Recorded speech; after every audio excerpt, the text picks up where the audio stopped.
to Pirate Radio TV on YouTube and find all of our videos like this show, The Brian Bailey Show, our post-game Zoom recaps, our press conferences. All the videos are there for you at Pirate Radio TV. We'll have a new one up pretty soon, as Troy D and I had our 2021 NASCAR fantasy draft earlier today.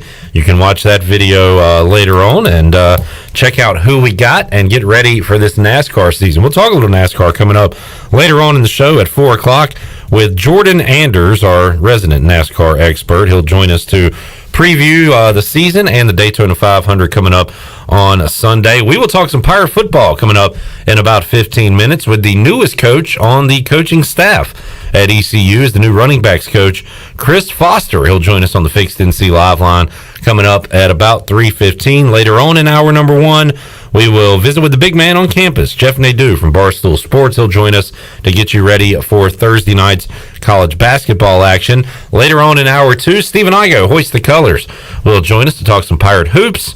Of course, we're going to pause right now. If you did not know, no basketball today. ECU was scheduled to play Temple at noon today. That game postponed. Saturday's game in Minges against Temple has been postponed. We'll get the latest on that with Stephen Igoe coming up in hour number 2. Talk some Pirate baseball and more. At 5 o'clock, we got a big hour 3 because Troy D will be here. Rick Smith will be here. So we'll be talking football with the former ECU defensive coordinator, but also Ronnie Woodward going to join us on the Fixed NC Live line and talk about a Board of Trustees meeting, the numbers, the facts, figures that came out of that. What did John Gilbert have to say? That was earlier today. Ronnie did a good job covering that, so we'll get the details on that coming up at 5 o'clock. We'll also open up the Pirate Radio Booty Bag and make you a winner in hour number 3 of today's show. I think I got that all in. Chris Foster at 3:15. Jeff Nadeau later on this hour. Jordan Anders, Stephen Igoe in hour 2.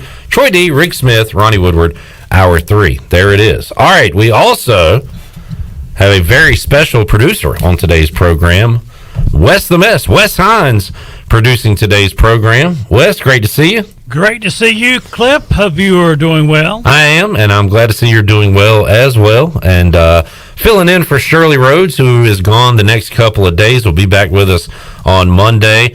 Wes, you have produced more radio here potentially than I have, and maybe even Shirley, I don't know at this point, but you said you were nervous today for the 3-hour ride. You said you were used to doing 1 hour, not 3. Right, because I'm usually when I'm doing back in the day when it was live at 5, that was 1 hour. And that felt long, right? Right, but now I'm getting a combination of two things. I'm getting myself on the radio and on online at the same time. So I'm like, can I do this or not? Well, Wes, you always have to believe in yourself. I believe in you, and I know you can get it done. But you know what my wife said? Think about me, and you'll get through it all right. All right, that's what I'll do. Okay. I don't want to know what you're thinking about right now. All right, we're off to a great start with Wes Hines, as I knew we would be. The big dog, Glenn Griffin, literally shoulder to shoulder with Wes Hines. How's it going over there for you, Glenn? I'm shoulder to shoulder with radio giants over here. It's great. Wes is thinking about his wife. You are literally right up against him. It's crazy in there in Studio B right now. I hope there's no friction. That's all I'm asking for. We usually go to the Shirley Rhodes news desk at this time and find out what's been going on in the world today. Wes, I don't think you have much on your news desk at the moment. Glenn, how about you? Anything going on in the Glenn Griffin newsroom? I mean, no. I feel like but there's not a whole lot happening today. No? Okay. There's not a whole lot happening. I got an ECU note that the softball team scheduled to begin on Saturday. We talked to Courtney Oliver on the show yesterday. Due to inclement weather, they will be playing a doubleheader on Friday, so they'll get their season underway coming up on Friday rather than Saturday. Yeah, I guess not too much going on. Talking about before the show, we were talking about the weather a little bit, and for like the next 2 weeks, it's rain. Yeah, which definitely feels like the start of baseball season. So I looked at the Daytona forecast. It's like 75% on Sunday to rain, and then Troy D looked at the Greenville forecast, and a lot of rain coming up. And you're right. You know, when you start hearing delay, postpone, inclement weather, that it's baseball season. For sure. I feel like we spend February and March under those conditions. Then things get better to finish out the season. Yeah. And then we get to thunderstorms in the postseason. Oh, yeah. The big summer boomers that come through. That definitely happen every Lightning. regional. Yes. So. Lightning, rain, everything you can think of to delay a regional for an entire day. It seems to happen every single year. We'll always have the Super Nintendo to break out in with the press box and CLS. That was a great addition to the press box. I keep a Super Nintendo Classic in my car just in case that happens in the future. Wow. There's one under the seat, no doubt. I swear. You come prepared. Glenn, you always, I would say over the last year or two, there was a time where you didn't like baseball. You didn't like covering baseball games. And then it became your favorite thing to do. Still my favorite thing to do. So you're looking forward to it this year? And it's about the feeling of baseball. It's about the sun being out and the sunset's beautiful. It's that purple gold sunset over the stadium. It's the smell of the field. The smell of peanuts. It's all those things. It's that feeling you get. It's the music selection by Eric Ward over there that does a great job with that. It's all those things. I saw him. He put out a tweet the other day where he had put together his board for the year. The walk-up song. And that's exciting, man. I mean, I saw the other day you put out a tweet that was about it. Kind of, you took 100 points and you allocated them to my teams, your fan bases. I am 100% allocated right now to LaMelo Ball. I saw that. 100 points. Yeah. But I thought it was interesting. You know, one point you brought up is that over the years, through the Scotty Montgomery years, that football definitely became a job. Yeah, I mean, it's 4-hour pregame show. It's a postgame show. It's a long day, and when you're not winning, it definitely is more of a job than a joy. Yeah, and we had a lot of losing, and it wasn't fun, to be honest. I mean, but there was a lot of late nights at Pirate Radio for me, you, and Shirley, and it just got old. Talking about getting blown out, everybody's angry. Like I don't. Nobody's happy ever. I just don't enjoy that when everybody's pissed off. I think the joy's coming though. Yeah, and I think the joy's coming. If it does, my rankings might go up a little bit. I'm definitely in the minority. I have. As far as a fan goes, my ranking would be basketball, baseball, football. And I think it's more that we just want basketball to be good. I've always wanted basketball to be good. Yeah. Minji's is so fun when it's packed. And, of course, there's no fans this year. That will change in the future. We'll get back to normal. We can make all three of those stadiums over there special places. Yeah, that's Clark true. LeClaire, that's true. Minji's, and, of course, Dowdy Ficklin is a known special place. But I feel like they kind of the fan base travels not only to other football stadiums, but also to other stadiums on campus when the product's good. Yep, you got to win. You got to give people, something to be excited about, to cheer about, and that has not been the case for football. As you said, it is certainly easy to see it is on the right path with Mike Houston. Sure. I mean, I look forward to a Saturday with football that is similar to what we experienced with that Monday with the NCAA Regional. Mm-hmm. Like that type of ECU pride. I look forward to that event, to that day. Absolutely. And hopefully that is very, very soon on the horizon. All right, the big dog Glenn Griffin is here. Wes Hines producing today's show. We'll get Wes involved in hour number 2 when we talk NASCAR with Jordan Anders, because Wes knows his stuff when it comes to NASCAR. All right, let's get our first break in. We will come back. We will talk to Chris Foster. He is the newest coach on the ECU football staff. He is the running backs coach, and he walks into a pretty good situation with Raj Harris and with Keaton Mitchell, two very good running backs, two very good young running backs. We'll get his early outlook on those guys and get to know him. What's his story? He is a pretty young coach that has been in coaching a really long time. We'll explain that and give you the Chris Foster bio and get to know him when we return on Pirate Radio Live here on a Thursday. We're back with you after this.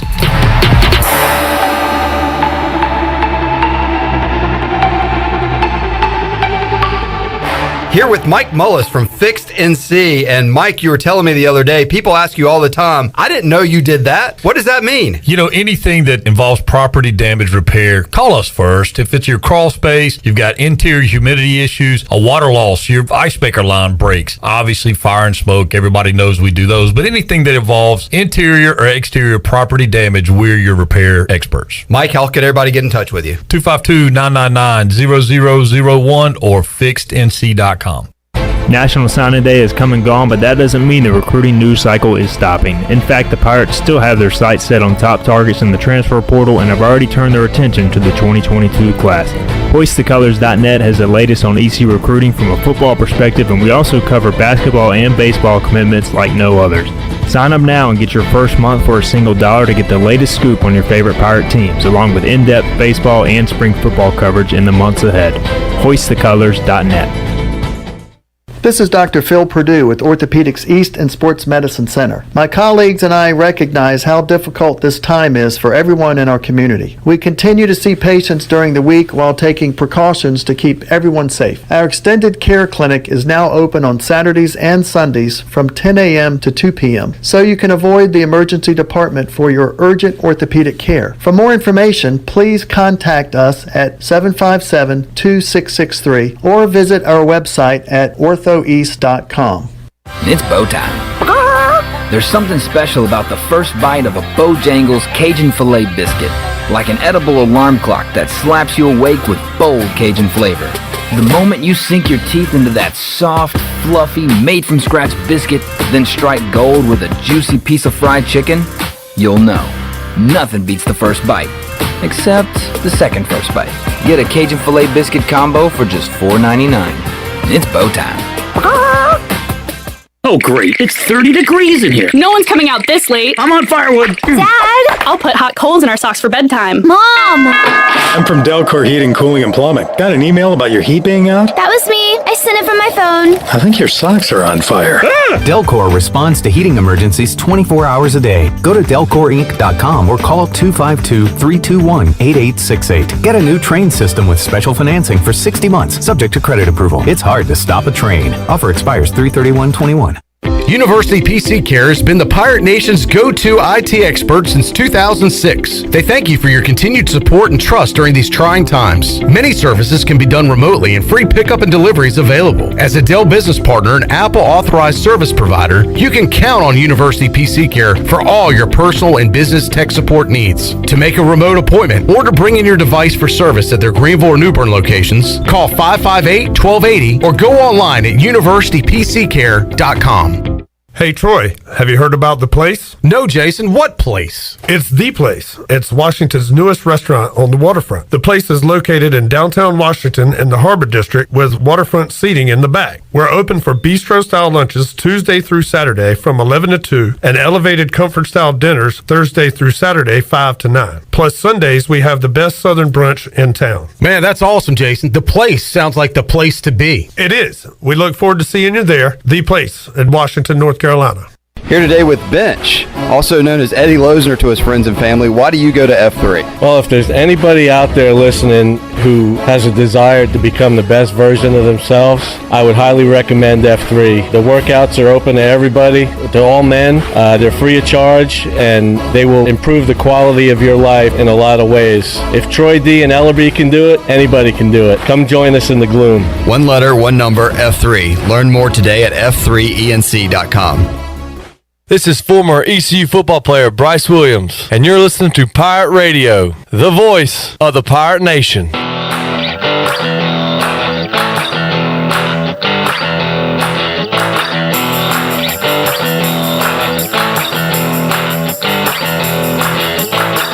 You're listening to Hour 1 of Pirate Radio Live. Now, back to the show. For the latest breaking news, interesting stories, and awesome contests that can make you a winner, be sure to follow Pirate Radio on our social media on Facebook, Twitter, and Instagram at PR927FM. Join the close to 50,000 followers today at PR927FM. All right, Wes. Boy, it's weird not hearing Shirley Rhodes do that coming back into the show.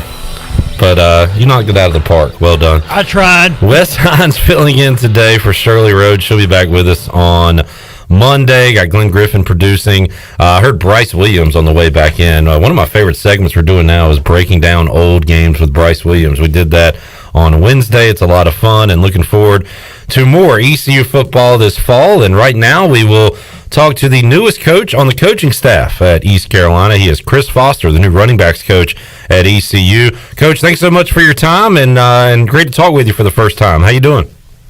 I'm doing awesome. Thank you guys for having me, and like I say, I'm excited and ready to get rolling. Yes, sir. And Coach, the first thing I saw your picture, and then one of the first lines in the bio is you've been coaching for 17 years. And I was trying to do the math on that because you're a young guy and you've been in it for a long time. So right after your playing career at Gardner-Webb, I guess you got into coaching. What went into that decision to get right into coaching after your playing career in college? It's always something I wanted to do. Even in high school, my high school coach had a big influence on me. And as I continued to mature and got older, and when I played college football, I felt like that was my path. That's exactly what God has called me to do, is to make an impact on young men's life, to help them and lead them in the right direction. And so when I finished playing, Coach Steve Patton, who was my coach at the time, felt good about me being mature enough to actually coach the guys that I was playing with. And so, that was challenging at first. And so when he, gave me opportunity, I didn't look back. And it was definitely a blessing for me, and I was thankful for the opportunity that he gave me. Chris Foster joining us, Coach. You know the area well, being from South Carolina, going to school at Gardner-Webb. You've spent time at Appalachian State, and of course had a great ground attack there at Georgia Southern. So you've you know the Southeast pretty well. I guess that's fair to say, right? Yes, sir. Very, very fair to say. And like I said, I spent over around about 11 years here in the state as a coach. So excited to be back in the state. Chris Foster joining us. There's a lot worse situations you could walk into, Coach, than what you're seeing here at ECU. You've got Raj Harris, you've got Keaton Mitchell, two guys that really came on the scene strong as freshmen, and I guess technically will still be freshmen going into 2021, getting that year of eligibility back. I know you can't wait to work with these guys. What's your first impression of the young, talented running backs? We'll start with Raj Harris. He's a power back, but can also show that breakaway speed. What's your early take on Raj? Just like what you said, he's a bigger back, but has deceptive speed. He's a very great young man. Of course, like you say, I recruited both of them out of high school, so had a previous relationship with both of them, But being up here and being able to spend time with Raji has been amazing. He's a guy that's like a sponge, who's hungry, that wants to get better. He come up here throughout the day trying to get extra time, extra meeting time. So it's been awesome. Like you say, spend time with him. He's like you say, a great football player, but a better man, which is important to me. And I'm excited to have this opportunity to be able to work with a special young man who has a special gift that God has blessed him with. And it's going to be my job to help continue to mold him and lead him in the right direction. And, Coach, that's not the first time I've heard Rajay described as very coachable. And you got to love that, right? You love a guy with a lot of talent, but even more so a guy that's going to listen to you and take your coaching and display it out there on the field. Yes, sir. That's very important. As a running back, as a coach, you can say the same thing. It's a reason, you have two ears and one mouth. You need to listen and soak it in like a sponge. And if you can do that, you have an opportunity to be great. And so, because one thing about it, you always continue to learn and grow. And so being coachable, understanding why I'm telling you to do something, you will see the results at the end of the day. And so, he's a guy, like you say, that coachable piece is very important in helping a young man reach his goals in life.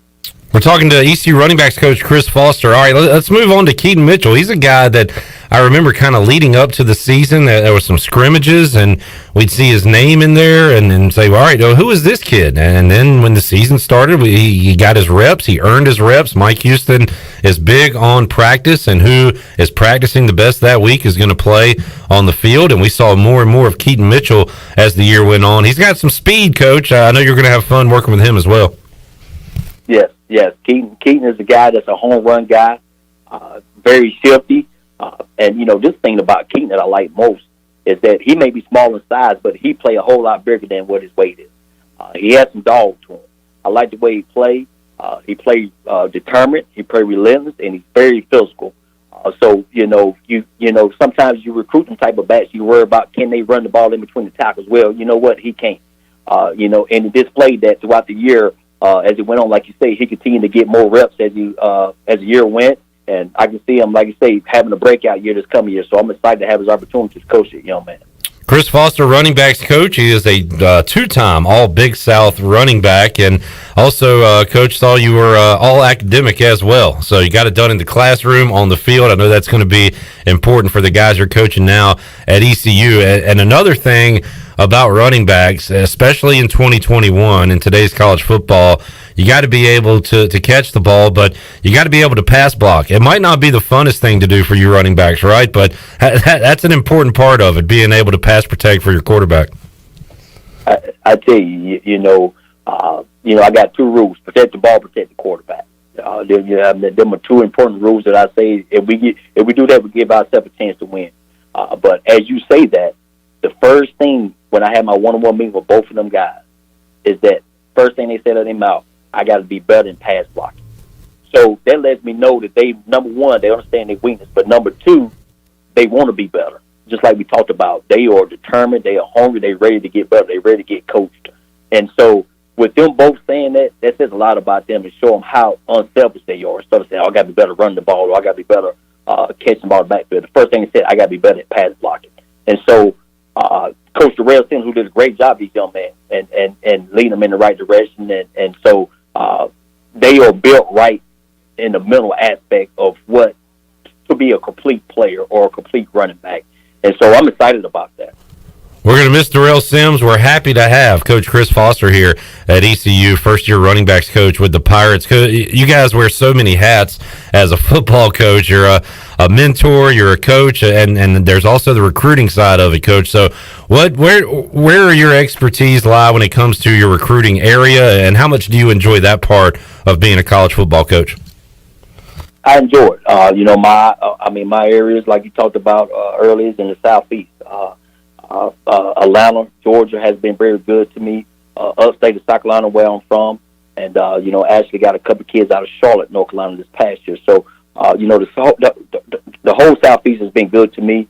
I love the recruiting piece because you're building relationships, and you are helping young men make a decision that's going to fit them not 4 or 5 years of their life, but 40, 50 years down the road, and it's a lifetime investment.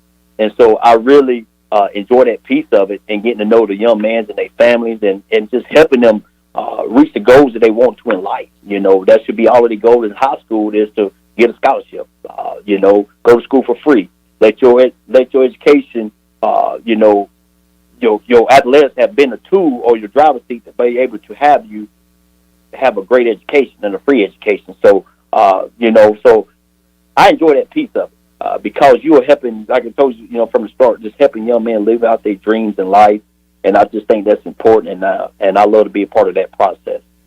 Coach, and you mentioned relationships. How about as far as the coaching staff goes? Did you have prior relationships with anyone on this staff? Staff continuity is so important. So, how did you land the job here at ECU? Well, it was like these coaches here on staff. I know of them. Crossed them in paths, of course, in recruiting, saw him on the road a couple of times. But I knew Coach Houston. I met him back when I was at Gardner Webb at FCA camp. And that's where I kind of kept a relationship with him. And, throughout the years, just, continues to hit him up. And, we talk a little bit. So, and so that's kind of how I got the end on this job is to me, like you say, networking. And it was from FCA camp and just keeping in contact with Coach Houston, who was a great man. And like I say, I'm thankful for the opportunity he's given me. But that's kind of how I landed the job. And of course, me and Coach Sims are really good friends. So he'd probably be the one I'd say that I had a close relationship with. But Coach Houston is the one that I kind of kept in contact throughout the years with. Chris Foster joining us, a former running back in his own right now, the running backs coach at East Carolina. And Coach, I'll ask you this, I guess, 5-6 months from now or a year from now. Your answer might be different. What's your early impressions of Greenville, North Carolina? I love it. It's a college football town. You know, the fans around here love football. Very supportive. It's bigger than Statesboro, well, which is good. Got a little bit more stores, more eating places. So I'm a country boy. I'm not a city guy, so I really love the area and love the town. Sounds like a perfect fit. That's good stuff. Chris Foster joining us today on the Fixed NC Live Line. Coach, how about the AAC? And you look at what UCF has done recently. You look at what Cincinnati did last year. You've got some high-flying offenses. You've also got some really good defense. And Cincinnati, I guess, carrying the flag right now as far as defensive teams in this conference. But when you look around the league and how tough it is, I mean, that's got to make you excited, right? You got to be the best. You got to beat the best, and you're in a really good football league here. Yes, I'm definitely excited about this league. This league is probably one of the most, or it is the most respected group of 5 conferences. I call it the Power 6. I mean, this league is very competitive. Really great coaches. Like you talked about, the offenses are really high-powered. Defenses are really good. Of course, we talked about Cincinnati being the standard and kind of set the tempo. So I'm excited about it. And I'm excited about the direction that Coach Houston had this program going to be able to have us have a chance to compete. I guess the team is working with Big John right now, the winter workouts coach. So at what point can you get your hands on your guys in the running back room? Is that, when spring practice begins? How long are you away from that as far as the football calendar goes? Well, hopefully here in a month or so, we can get on the field with them, based on our schedule. But, right now, we are, which to me is, I think, the most important piece is developing the mental part, helping these guys become a student of the game. So we're able to get some time throughout the week just to meet with them and just talk through things, watch film, and learn. Because springtime, that's what it's about. It's about the learning, the knowledge, but also the fundamentals once you do get out there on the field. So right now we are taking time to learn the game a little bit more. And, Coach, again, I go back to 2021. We like to see the ball flying all over the field and all the passing yards and all the bombs and, Tyreek Hill catching an 80-yard pass. But you look at the Super Bowl, power running with Leonard Fournette, Ronald Jones carrying the football. It really shows that running still matters. A running game is still important. And I guess that's got to make you excited as a running backs coach, right? That if you can run the ball, you can win football games. Absolutely. Absolutely. And Coach Houston said it best the other day. He said, for us to be really good and be where we need to, we got to be able to run the football, but also on defense, we got to be able to stop the run. And so that's how important it is. So being able to run the football is very important because as the game goes, you impose your will. You try to impose your will and force teams to, surrender. And, and so if you keep pounding them, eventually they'll break. And so I just think it's a mentality. It's a mindset. And, and the 3 things our guys, I said we're going to be blue collar, we're going to be this, we're going to be tough. And that's how I want the running back room to be known as. That's our standard, and that's what we're about. And so we got to take advantage of every opportunity given to us. Chris Foster joining us, Coach. Really excited about your guys in your room and seeing Harris and Mitchell back on the field, and excited to have you coaching them up here in Greenville. Thank you so much for your time. Great to get to know you, and I'm sure we'll talk to you again down the road. I appreciate you joining us today. Yes, sir. Thank you guys for having me. All right, there is Chris Foster, first-year running backs coach at ECU, and I'm already a fan. He kind of had me at Country Boy. And we got some country boys in studio here, but I like his attitude, Glenn. He's got a hell of a resume. Again, you look at his picture, you don't see a guy that you think would be in coaching for 17 years. He went from all-conference running back to immediately a football coach, and he talked about it there. He was coaching guys that were his teammates, the previous year. So he's been in it a while.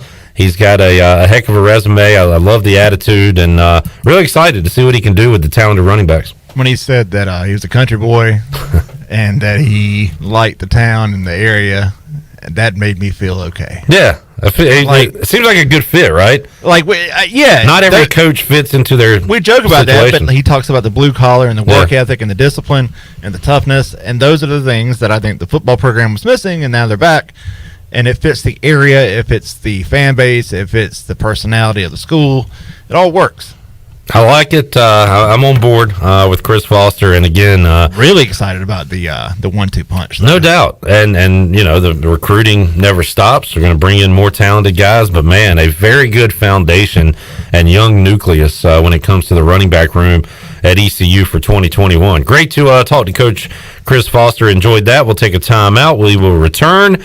Switch gears a little bit, talk some college hoops, NBA, and more with the big man on campus, Jeff Nadeau from Barstool Sports. He will join us on the Fixed NC Live line when we return on Pirate Radio Live here on a Thursday. We're back with you after this.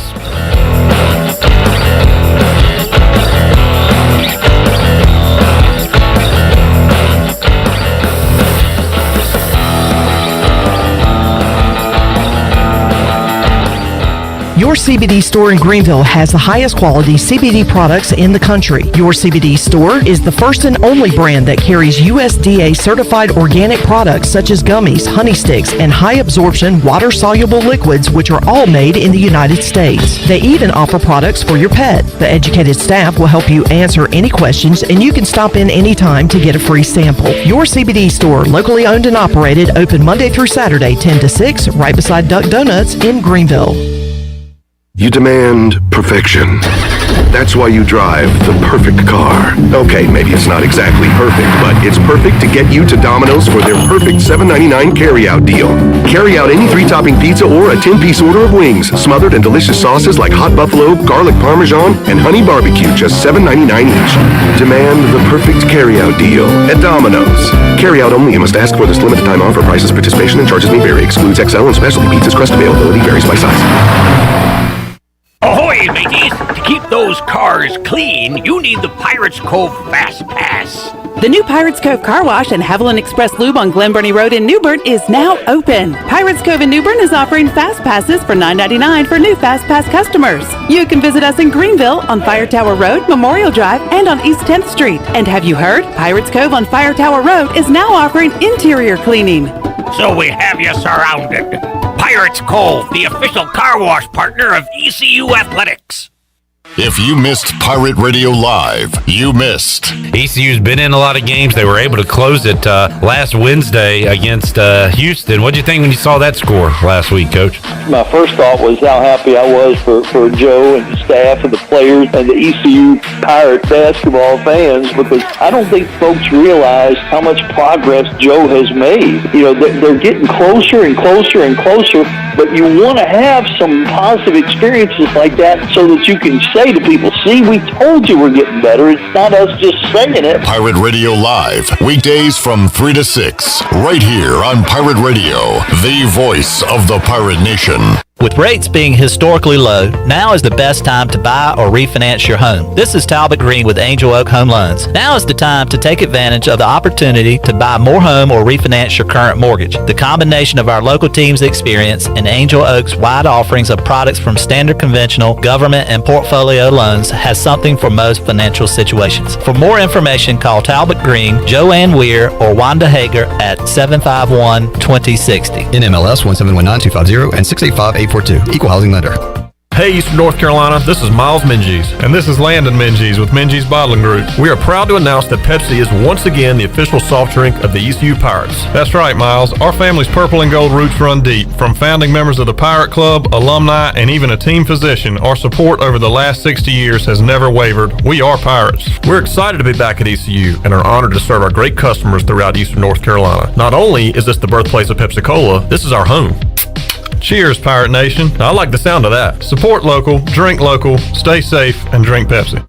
It's time to pack your bags and head to CPW's for a culinary stroll through the world-famous French Quarter while counting down the days to Mardi Gras. The staff is cooking up some Cajun delights that are guaranteed to make your mouth water. Indulge, if you will, on the homemade gumbo of the day and fried green tomato remoulade, etouffee, or Cajun-style shrimp. So grab a taste of New Orleans and let the good times roll with CPW's, Stanton Square, across from the hospital in Greenville.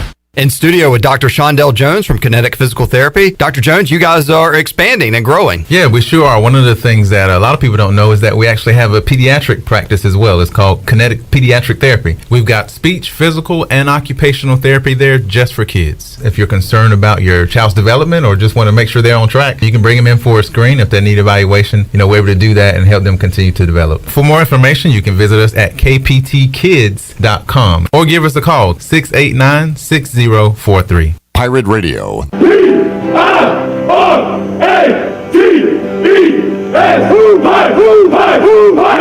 voice of the Pirate Nation. 1, 2, 3, power!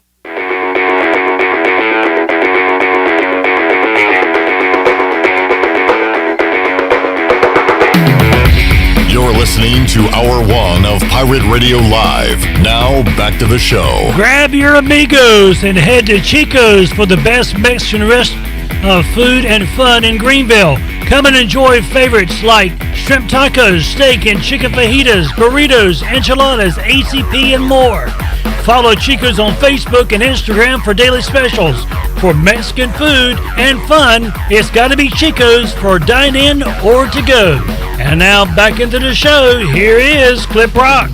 Man, sounds good, Wes. Tonight will be a good, the food, not you. You sounded good too. Yeah. But I was talking about the food. I know it does. You gave me a thank you. Yeah. You don't work at Chico's too, do you? No, but I love all that food though. Yes, sir. Yes, sir. Hungry Pirate, shrimp tacos. Man, sounds good right about now. All right, Wes Hines producing today's program. The Wes Hines Pirate Radio podcast still available out there. That was an all-time classic. You guys taught a lot about food on that episode. Oh yeah, I love food. Wes, a fan of you like the Asian variety quite a bit. I do. I just had Chinese for lunch today. I like to go that route. But I will say, I did have COVID-19 back a few months ago. I've lost over 25 pounds. You know what? I was going to say that shirt's a little loose on you, Wes. Yeah. Well, that's not the best, healthiest diet plan, I guess. So do I say congratulations for losing the weight, or do I say I'm glad you're feeling better? I don't know what to say. Congratulations. Congratulations. On the weight loss. I've been trying to get back down to 180 naturally, but this actually did come naturally with COVID-19 with the variant. Yeah, you had the special edition. Yes, I did. Yeah. Well, nothing's just normal with you, Wes. You got to have even a different version of COVID-19. Yeah, exactly. Yeah. So glad you're doing well. Thank you. The COVID has spread throughout all of us here on the program, actually. I had it over Christmas. Glenn had it a little before that. Thanksgiving. Glenn might have passed it to me, honestly. Probably did. Yeah. But we're all good. Unfortunately, Glenn and I don't think lost much weight during We did not. I wish we had what you had, Wes. We didn't. So what happened at Thanksgiving? I didn't eat anything. The food tasted horrible. Well, you couldn't taste, yeah. Yeah, turkey tasted like cardboard. Sweet potato pie had no taste. It was a situation. And then we got to Christmas, and I felt like I missed out on Thanksgiving. So I went hard in the paint at Christmas when it came to food. Because I felt like I missed out. You know what? That's a good point. Luckily, I had my taste buds during Thanksgiving, but during Christmas time, my mom always makes like meatballs, like kind of appetizer type food, sausage balls maybe. Yeah, that's really good. And unfortunately, now that I think about it, I couldn't enjoy that. I ate some because she dropped some off the doorstep. Sure. But I couldn't really taste them, so it was kind of a bummer. But yeah, missing out on Thanksgiving. So did you have Thanksgiving food during Christmas? I mean, we all had the Rona. I mean, no, once you could taste again, when you said you went all in, like what did you eat during Christmas? What did we eat at Christmas? Did you go back to Thanksgiving food or something different? I think we did ham at Christmas. We did a nice honey glazed ham. All right. But what I went in on was the snack foods. It was the Rice Krispie treats. It was the sausage balls, like you mentioned. Sausage it was balls the are great. poor boy cookies. It was the we made meatballs. We made both buffalo chicken dip and sausage dip. I mean, the wieners and the croissants. I mean, it was we went with the spread option, the spread offense at Christmas. To have multiple options. Not bad at all. Wes, before we move along, got to know, what is your go-to Chinese order? That's got to be shrimp. Like what kind of like spicy shrimp or just regular shrimp? Blackened shrimp. Blackened shrimp with like rice and vegetables, I guess. Give it to me with lo mein. Lo mein, shrimp lo mein. Yeah. Good call. But I will tell you, with the variant, you don't lose your taste and smell. So you had that the entire time. Yes, but you did have a fever. And, my temperature topped out about 103. Yikes! So yep. Yeah. And I did not eat for a total 2 weeks. Well, that's not possible. That is possible. Yes, sir. You just didn't eat anything? No, I had. For 2 weeks. For 2 weeks. And I constantly drank something, but I did not eat one thing for 2 weeks. All right. There's the diet plan, and you've lost how much weight? 20-some pounds. So yeah, it's pretty good. Wes, I think we just uncovered how you got the European strain of the Rona in Farmville, North Carolina. I think it came from eating shrimp lo mein. Shrimp lo mein from the Chinese spot in Farmville, North Carolina. I think that's how we got the European Rona. All right. More on that as we move along on today's program. Right now, we will head out to the Fixed NC Live line and talk to the big man on campus, Jeff Nadeau. Big day for the big man. He's got the, we'll talk about it, but Barstool's trivia show. Jeff Nadeau made his debut. Also, you can check out the Big Man on Basketball podcast every Monday, Wednesday, Friday. New ep dropping tomorrow. Jeff, welcome to the show. How you doing today, man? Doing great, Clip. How are you? Hey, man. I'm doing good. And big day for the big man. The episode dropped earlier, The Dozen, Barstool Trivia, hosted by Jeff D. Lowe. He does a great job with that show. I'm a trivia nut, so that is a go-to for me every Tuesday and Thursday. Jeff Nadeau making his debut appearance on the episode that dropped earlier today. Jeff, I'll be honest, I like to watch this when I get home at night, but I had to take a sneak peek today. I've seen the first couple of questions and got off to a bad start because you had the correct answer. It was a no-hitter question regarding the Rays, and you said Matt Garza, one of your teammates, went a different direction, and it came back to bite you. And it just reminds me of like how kind of stressful that situation is. I host trivia every Wednesday, but last night we had a guest host, so I was participating, and it's kind of different when the lights are on and you're in that hot seat. Yeah, it definitely is. Yeah, you said it. It was our first time doing it, and yeah, we had a few situations where we had the right answer, kind of went against it, and it ended up being the wrong answer. As far as the geography went, I consider myself very good at geography, especially capitals, and KB is just on another level to me as far as that. It sucked because I got all Africa countries, which if I had a weakness, it would be Africa. I'd still like to go against him, in some kind of capitals thing again. I feel like, with more questions, I'd have done better. But, yeah, we didn't do particularly good, but maybe we'll get another shot sometime. Yeah, hopefully to see you on it again. I'll check it out tonight. That's The Dozen, Barstool's trivia show. New eps drop every Tuesday and Thursday on YouTube, and it's a lot of fun and a lot of different categories. It's not all sports, as Jeff said, a lot of geography in today's edition. So folks can check that out. You can check out the Big Man on Basketball podcast coming out on Friday, a new episode. And here we are again here in Greenville, Jeff, another pause for the ECU basketball program. They were supposed to be in your neck of the woods playing earlier today against Temple, and then a rematch coming up on Saturday with the Owls here in Greenville. Both of those games postponed, unfortunately. So, we're not alone. There's a ton of games postponed, canceled, and everything, but ECU not in action right now, big man. So we will look at what's going on tonight in basketball. And I don't know what if anything stands out to you about this card. I'm looking at the top 25 matchups, and really all you got Purdue at Minnesota, USC, Washington. Not a huge card regarding top 25 action tonight. Yeah, you definitely want to watch out. You know, you mentioned the pauses and stuff. I know Arizona State, I've heard some talk that they could have some cases. You really want to, obviously be abreast of what's going on, understand the personnel, some of the situations. I kind of went off the beaten path today. Fairleigh Dickinson, I've been betting this group is finally healthy, and I think when healthy, they're the best team in this conference. They do a really nice job offensively, one of the better teams you'll find in this conference. They've won 4 of 5 overall and 5 of 6 overall, so they're really rolling. They've beaten some good teams recently, and they're playing a team today on Wagner who, if you know anything about Bashir Mason's team, very slow tempo. If you can guard, kind of internally and make them shoot the ball, they're going to struggle, and that's kind of what LIU does. If you zone them, they'll struggle, and I think it's a good matchup today for FDU. It's kind of just a coin flip, pick 'em type of game.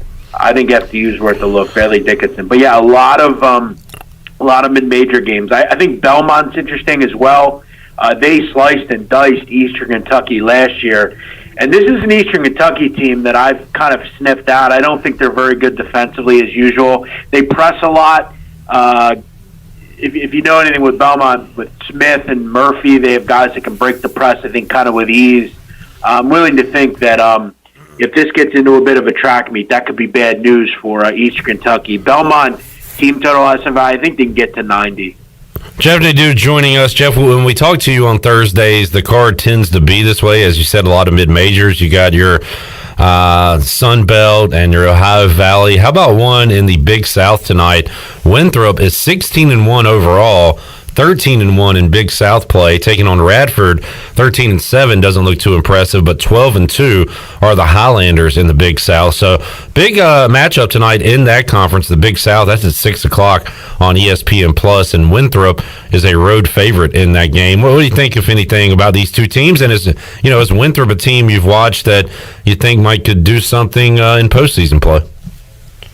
Yeah, I think to answer your question, I guess they could get hot and really kind of torch a team, but defensively they have issues. I'll tell you this is a tough game tonight for Winthrop, coming off a pause. They haven't played in a while, and this is a Radford team under Mike Jones that's hot. They've won 9 of 10, have lost once since the start of the new year. Really great rebounding team, which is one thing I love about them. They really hit the glass hard. They get to the line. They create offense. They're not really a team that just settle for threes, which I like, and that could work well against a team in Winthrop that I don't think is very good defensively. I think Radford is a team that is really going to make it tough. I don't understand this movement. I think this is just a lot of public money betting Winthrop, but a team off of a pause against a team in Winthrop. Look, I think the only way Winthrop win this game is that they force a ton of turnovers, which they could do, but I think Radford at 5.5 has some value. Good matchups tonight in the association as well. Your Sixers are on the road, taking on Portland as a road favorite tonight. Heat, Rockets, Raptors, Celtics should be pretty good. And then you've got Pacers, Pistons, Magic, Warriors. Is the big man on basketball camp getting involved with any NBA coming up tonight? Yeah, I've just been kind of focused on college. I've done pretty well recently. Not last night, but I've done pretty well recently in general. Only 5 games tonight. I got to look a little bit more deeper into this card. Sixers, the numbers kind of fixed itself. They played Trailblazers, a few days ago and didn't get the job done. Now the number's a little bit better here. But, still, you have a ton of money coming in on the Sixers, and this number's not really moved. Trailblazers can score. We've seen with the Blazers, they don't play much defense, and I'm willing to think they can score on the Sixers. So, the over money's been pouring in, and I have to admit, it's hard to not agree with it. But, I get a feeling, Clip, that the Sixers, generally when they play teams twice, they come back with better defensive performances. So while I like overs involving the Blazers, and when you look at the other night when they played, it was only 121-105, so I'm willing to think maybe another under comes in here. Jeff Nadeau joining us, and we'll talk about the Big Man on Basketball podcast. I know you'll be previewing a lot of weekend action. I'm looking ahead right now, Jeff, and pretty good Saturday on tap with Oklahoma taking on West Virginia, Nova versus Creighton. How about the showdown between Loyola Chicago and Drake? That is 17-3 versus 19-1. The Ramblers are ranked right now. Drake just leaving the top 25 after losing for the first time last week. Kind of wish this was a prime timer, Jeff, where I could sit Saturday night in the chair and watch this game. But this is a noon tip-off Saturday on ESPN2. But I'll be tuned into that. That looks like a fun matchup. Yeah, it's going to be one of the best matchups of the weekend, and it's truly going to be a gigantic series for these two teams. I mean, these are two teams out of the Missouri Valley.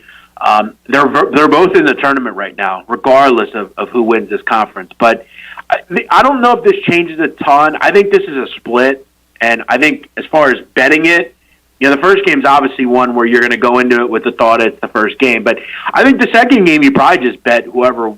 If Drake wins the first one, bet Loyola. Right. It's kind of flip-flopped in the second one. But these two teams, it's really just clip at this point about damage control.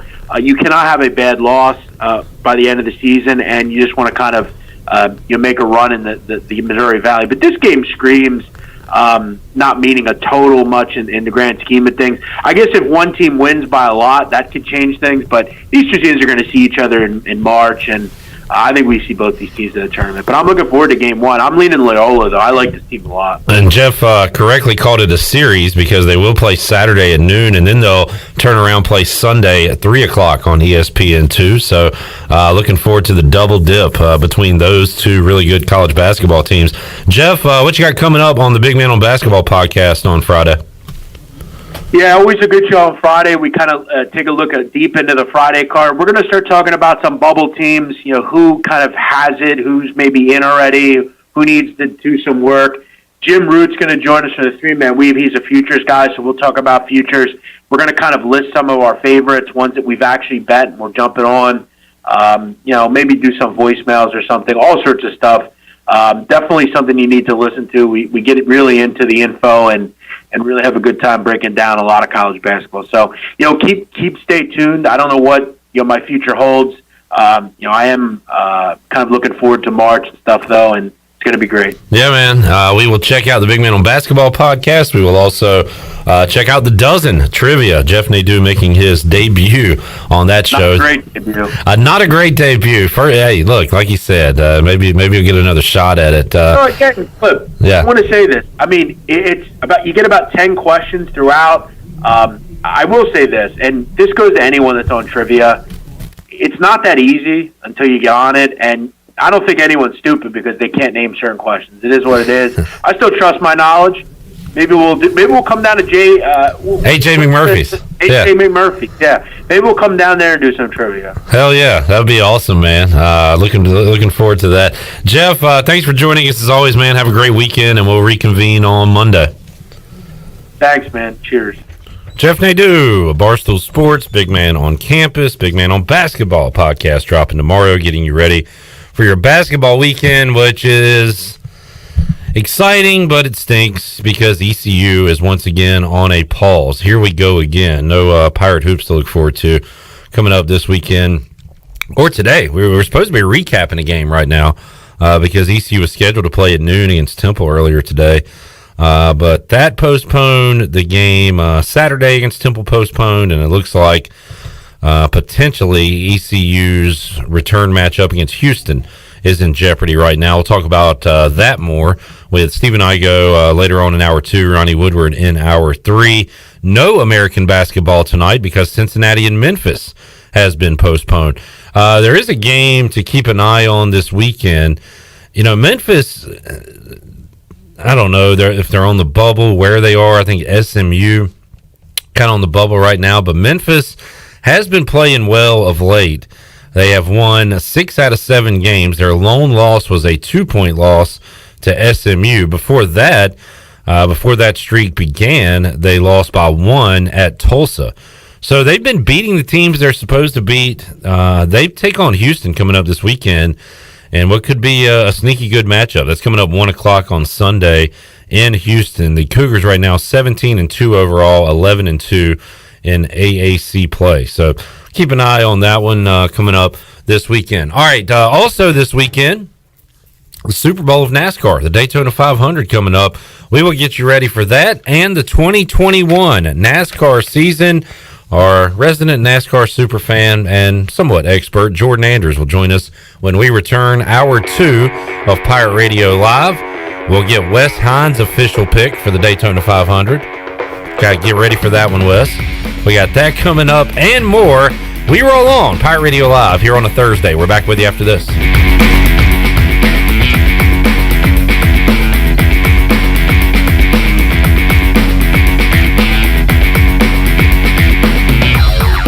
Hey Pirate fans, this is Blake Hardigree with ECU Baseball. I want to invite you to join our team on Saturday, February 13th virtually for our 2021 Pirate Baseball Banquet. Our keynote speakers are former ECU players Alec Burleson and Bryant Packard. We will have an auction through the Handbid app starting at noon on Saturday, February 6th and closing on Saturday, February 13th at 6 p.m. All proceeds from the banquet will go directly to ECU Baseball. Check ECU Baseball social media for the links and get your tickets today. We look forward to having you. Go Pirates!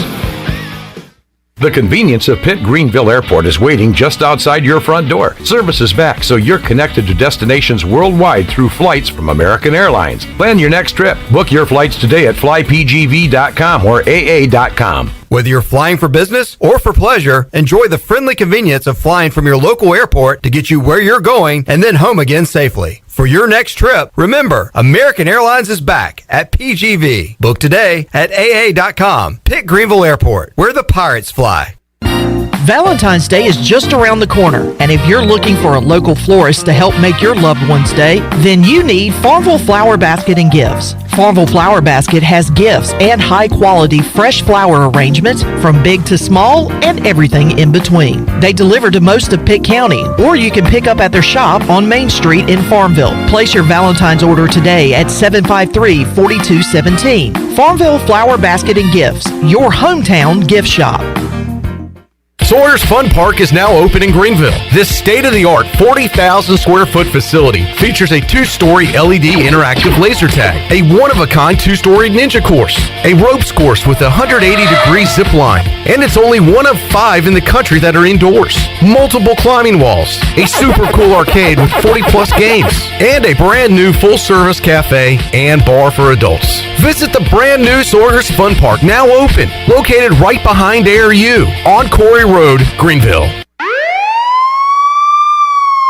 Been pulled over for speeding and written a ticket? Then you need to call O'Neill's Speedometer Service in Greenville. O'Neill's can calibrate all vehicles for speeding tickets. All-wheel drives, no problem. 18-wheelers, no problem. Motorcycles, no problem. O'Neill's can also repair instrument gauges that have stopped working. Whether you drive a Ford or GMC, Greenville's trusted speedometer shop for over 30 years is O'Neill's. Call today for repairs or calibration work at 756-5050. O'Neill's Speedometer Service. Go Pirates!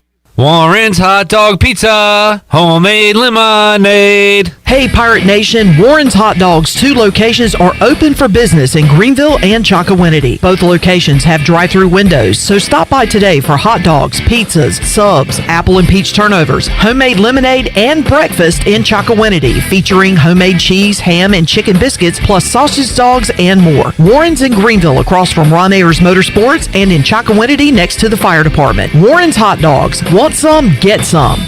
Hi, I'm Annalie Newhoff. And I'm Rob Campbell. And we are with CopyPro. We have been locally owned and operated here in Eastern North Carolina for almost 50 years. CopyPro is the leader in office technology. Does your business struggle with keeping printing costs low or producing professional documents? Here at CopyPro, total customer satisfaction is our #1 priority. We have a variety of solutions to help reduce your printing expenses and make your business more productive. Call us today at 1-800-682-6558 or online at copypro.net. CopyPro, we are the professional office systems people.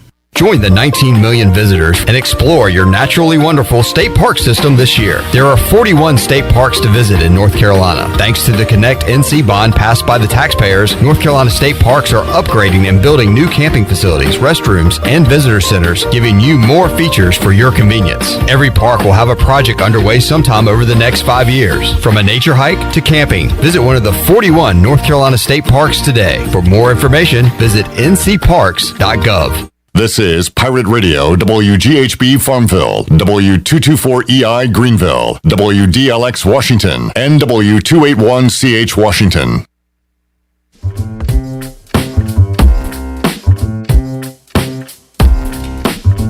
You're listening to Hour 2 of Pirate Radio Live. This hour is brought to you by University PC Care, your local tech support experts for all your business needs. Let University PC Care take care of it so you can take care of business. Visit universitypccare.com to learn more today. Now, back to the show.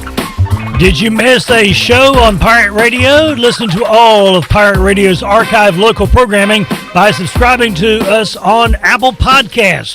Subscribe today by going to the podcast app on your iPhone or Apple device and search for Pirate Radio Audio Archives. Now back to the program. Here's Clip Brock.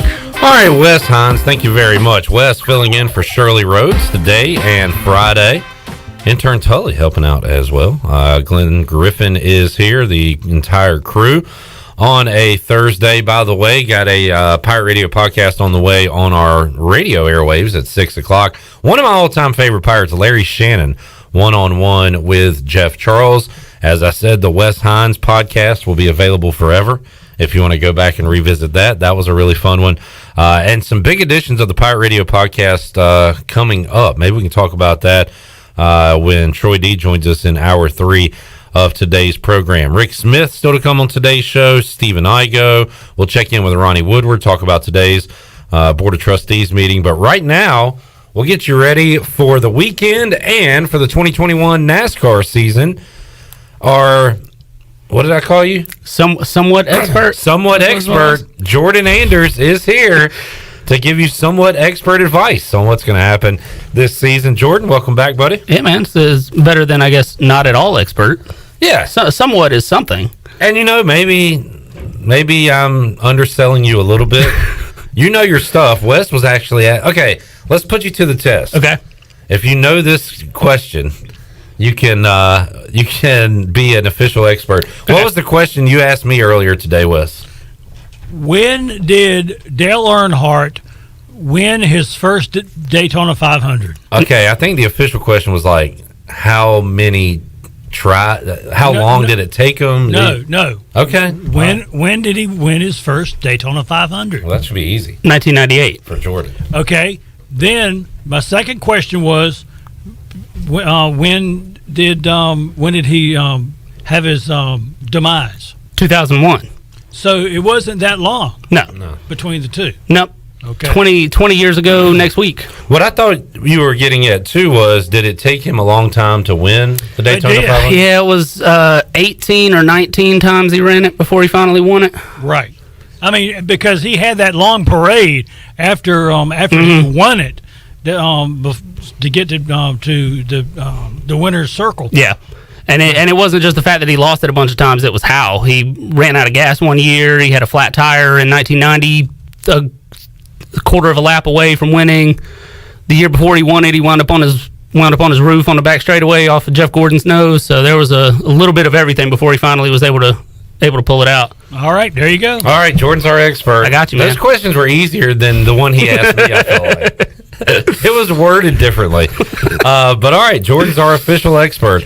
Before we get into Sundays, totally putting that on my resume. Yeah, put it, add it to the resume, to your LinkedIn page. We will let's get into kind of big picture items first, Jordan. Okay. Rule changes, schedule changes, storylines. Let's go with like rule changes we need to know. Any car changes this year?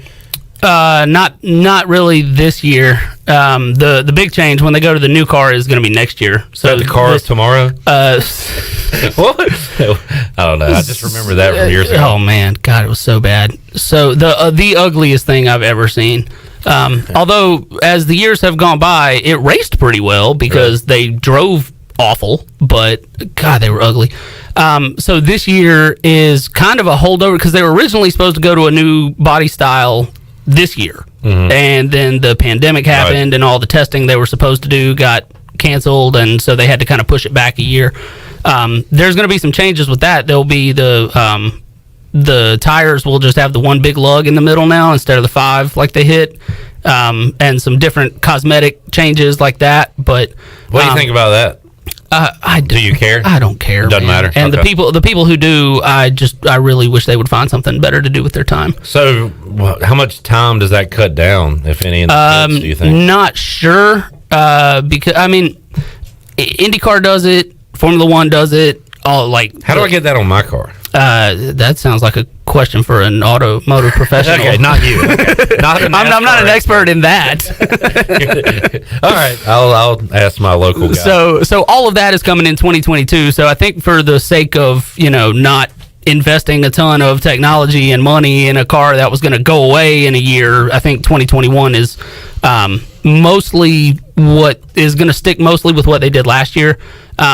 When they ran the Clash, the Busch Clash on the road course at Daytona Tuesday night, they did run a different aero package than they did last year when they raced there, and it was so much better. And they're running that again when they race there next weekend. So, okay. But they'll still be kind of bouncing back and forth between some tracks having more downforce than others, and stuff that you don't really need to get into the inside baseball. That doesn't really matter. Yeah. Okay. How about one of the changes last year? Didn't seem like a huge deal to some, did to others, like Kyle Busch. I guess not practicing. Yep. At tracks. Now, is that going to continue this year at some tracks? For the most part, I believe it's, if I'm not mistaken, I believe it's 8 weekends that they'll have it, and so they had practice and qualifying for the 500 this weekend, and then for the most part, I want to say they're doing it for the Coke 600 on Memorial Day weekend, but for the most part, outside of that, it's going to be all the tracks that they've been to, that they're going to for the first time.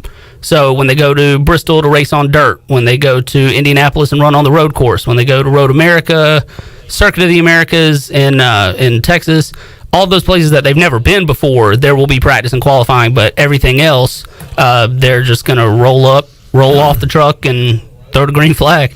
All right, Jordan, what do you like, dislike, what matters as far as the tracks they're going to this year? I guess isn't it Nashville? Yes, that's another one. Well, they'll have practice and qualifying because they haven't been before. Yeah, June 20th. So, what do you like, dislike about the schedule and the tracks this year? Anything stand out at all to you? I'm not a huge fan of Nashville, only because it got dropped off the Xfinity Series schedule for a reason, because there wasn't anything unique about it, and it just kind of fell in with all the rest of the mile-and-a-half tracks they went to. I think I'm in the minority in that I'm pretty pumped about the additional road course races, because I find road course racing to be entertaining. Okay. You and I were talking about right before we came on, the end of the Busch Clash Tuesday night was the first time they've run that on the road course at Daytona, which I enjoyed it. I found myself, I'll be honest, I didn't watch a lot of that, and part of it was because it was a road course. Right. However, I tuned into the end, and it was awesome. Yeah, So, and I personally am, I think this will be next weekend when they run the road course. Like I said, I think is going to be way better than when they ran it last August, which was kind of lame. But Circuit of the Americas, Road America, the road course at Indianapolis, all going to be just there's such a huge unknown when you go there. And some of those guys, like Chase Elliott, is always really good. He was right there in the mix Tuesday night. Guys like him and Ryan Blaney and Kyle Busch are always good, but there's a level of unpredictability to those races that I particularly enjoy, where most people, it seems, don't for some reason. So, I mean, I remember Watkins Glen and what's the, Sonoma? Is that out in California? That used to be pretty much it, right? That was it. And now... And then they added the Roval at Charlotte a couple years ago. Yeah. And then this year they've just taken a huge swing just to shake it up. There is no Fontana, California on the schedule this year. There's no Chicagoland, and I believe there's one more that's escaping me. That is not on the schedule anymore.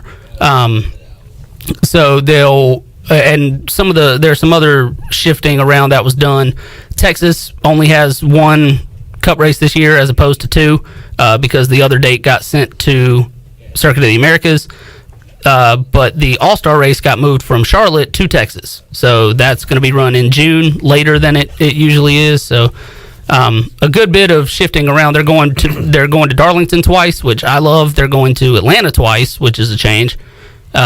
they moved the throwback weekend at Darlington from Labor Day to when their new date in May, which is one of my favorite races of the year because that's where they break out all the old paint schemes. So I'm looking forward to that. They look good under the lights for sure. The chase schedule, the playoff schedule, looks pretty good, right? Yeah, and Darlington, Richmond, Bristol, Talladega's on it.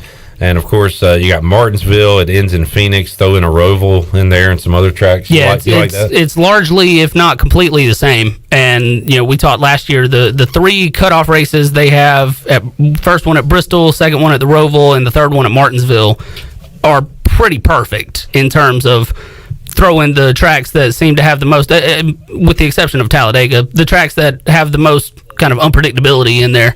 And then Talladega is going to be crazy no matter where you put it. So they've got that part, I think, set up about as good as you're going to get for the drama that they're trying to create.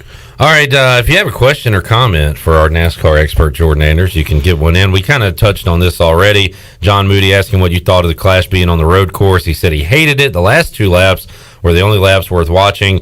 You do like, I guess, changes that were made to the cars. Oh, is that what you were saying? Yeah, they went low downforce this year as opposed to the high downforce they ran last year. I don't know. So last year, part of me kind of thinks that race has sort of outlived its usefulness anyway. It used to be somewhat prestigious to be eligible because you had to win a pole. And now there's all this different criteria that you can get in, and you can get in now if you won a stage in a race last year. That's how Ty Dillon was in the race, and it just seemed like the same thing with the All-Star race, where they have kind of reached for whatever criteria they can put in order to get more guys into it. And last year's race was just all it was missing was yakety sacks because it was they couldn't go a lap and a half without tearing stuff up, and the finish there wound up only being like half a dozen cars maybe. Eric Jones won with a car that was destroyed, and so I was okay with shaking it up a little bit and putting it on the road course. I thought it worked. I have a bigger question about having it on a Tuesday night because I can see the draw of condensing everything because they did the Clash on Tuesday, qualifying last night, the qualifiers tonight, and then on to Sunday. But so what would you do to fix it? I don't know, man. Do you make it like the previous the previous weekend you have what? The Super Bowl. The weekend before that is the Rolex, right? And on Super Bowl weekend was what they used to do, what they had done up until this year, but then that left you with like Monday, Tuesday, and Wednesday is just kind of dead days in between. Yeah. So I understood the need to kind of condense the schedule a little bit. But Saturday night before the Super Bowl. Nah, I don't know. I'd rather them do it the Saturday before the 500. And have that in the Xfinity race the same day. Okay. So I mean, there's all kinds of different scenarios and different combinations of stuff that they can do. But I thought the Clash on the road course was fun. But like I said, I'm well aware that I am in the minority of fans who actually enjoys the road course racing because most, it seems, do not. All right, Jordan. Let's get into a few storylines. So Michael Jordan is involved with NASCAR now. So Denny Hamlin is a driver. Yep.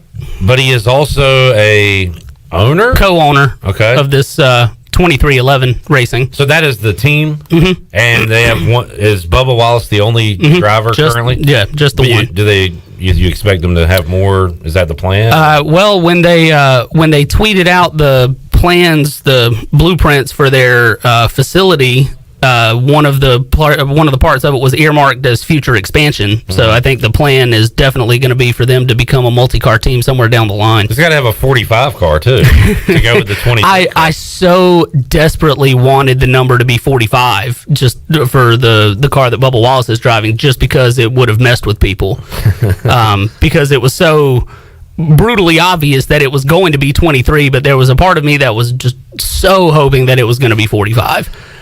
Did I see Bubba Wallace had good qualifying? Was it last night, or he had the fastest car? He was fastest in practice yesterday. They ran the I think he wound up fourth in qualifying, which doesn't only matters as far as where he starts tonight. The front row is set. Alex Bowman was ridiculously fast last night, way faster than anybody else.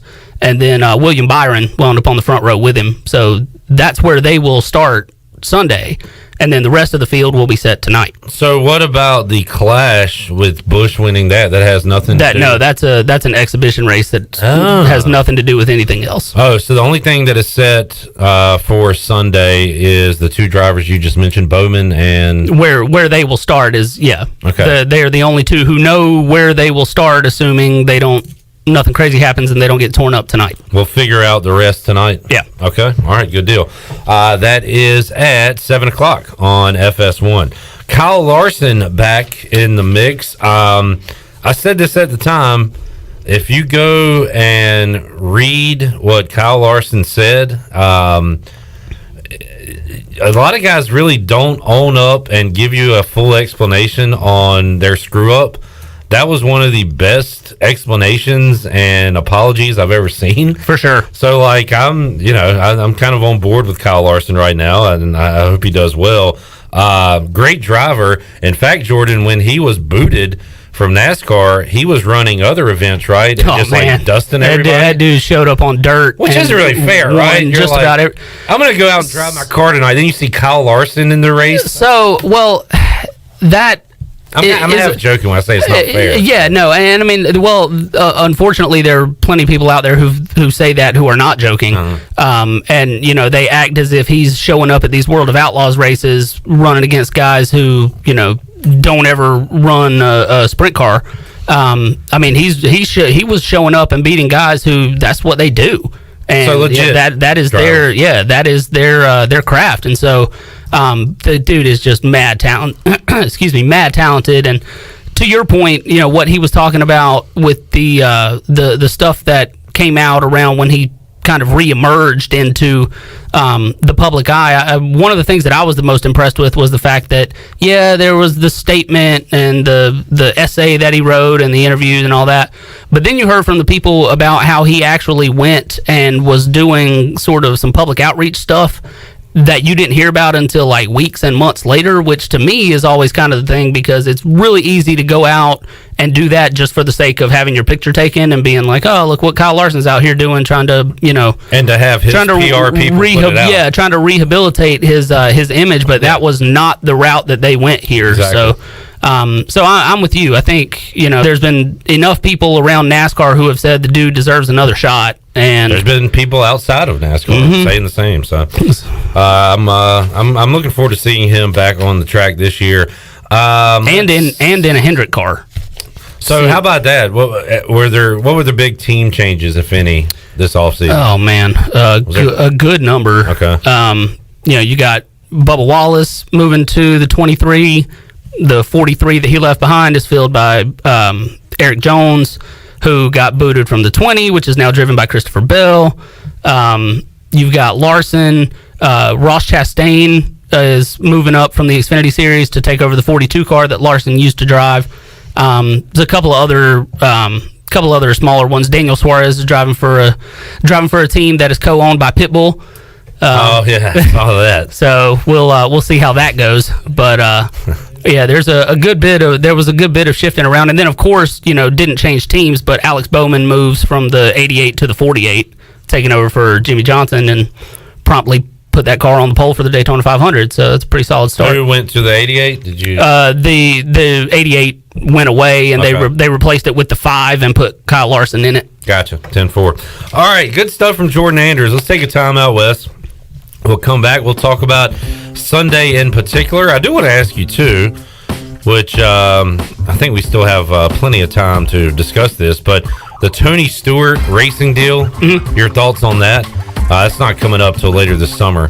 But while we're talking racing, we might as well dive into that. For sure. We'll get Jordan Anders' official pick for Sunday, Wes Hines' official pick for the Daytona 500, and who's going to be the champion in 2021. We'll ask Wes. That and more on the way on Pirate Radio Live. We're back with you after this.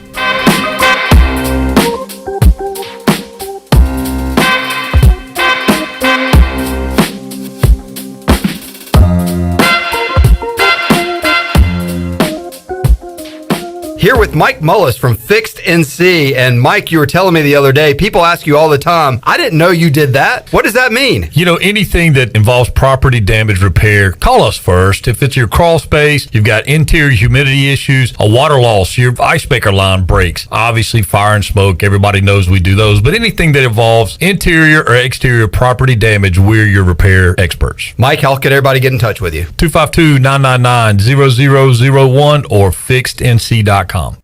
You don't need a big meeting. You don't need a birthday. You don't need any excuse at all. You just need to love subs. Times 12. Order the Jersey Mike's catering box today. Jersey Mike's. Be a sub above. Tired of cooking at home? Change it up without getting up. Just order Jersey Mike's through our app for no contact delivery or no contact at the door pickup. Jersey Mike's. Be a sub above.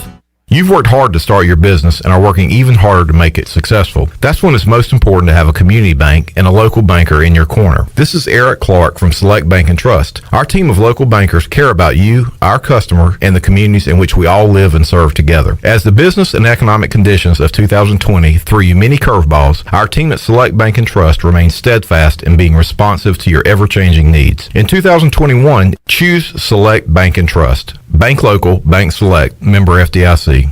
Your power's out. There's a water leak. What do? For these and other utility-related emergencies, you need service, and you want it fast. There are two things you can do to get the quickest response if you're a GUC customer. First, you can call the hotline at 1-855-767-2482 and report any utility-related emergency. That number is also on GUC.com. Or second, you can give GUC your phone number. The hotline process is quickest when their account records have your current phone number. Service you can count on. Greenville Utilities.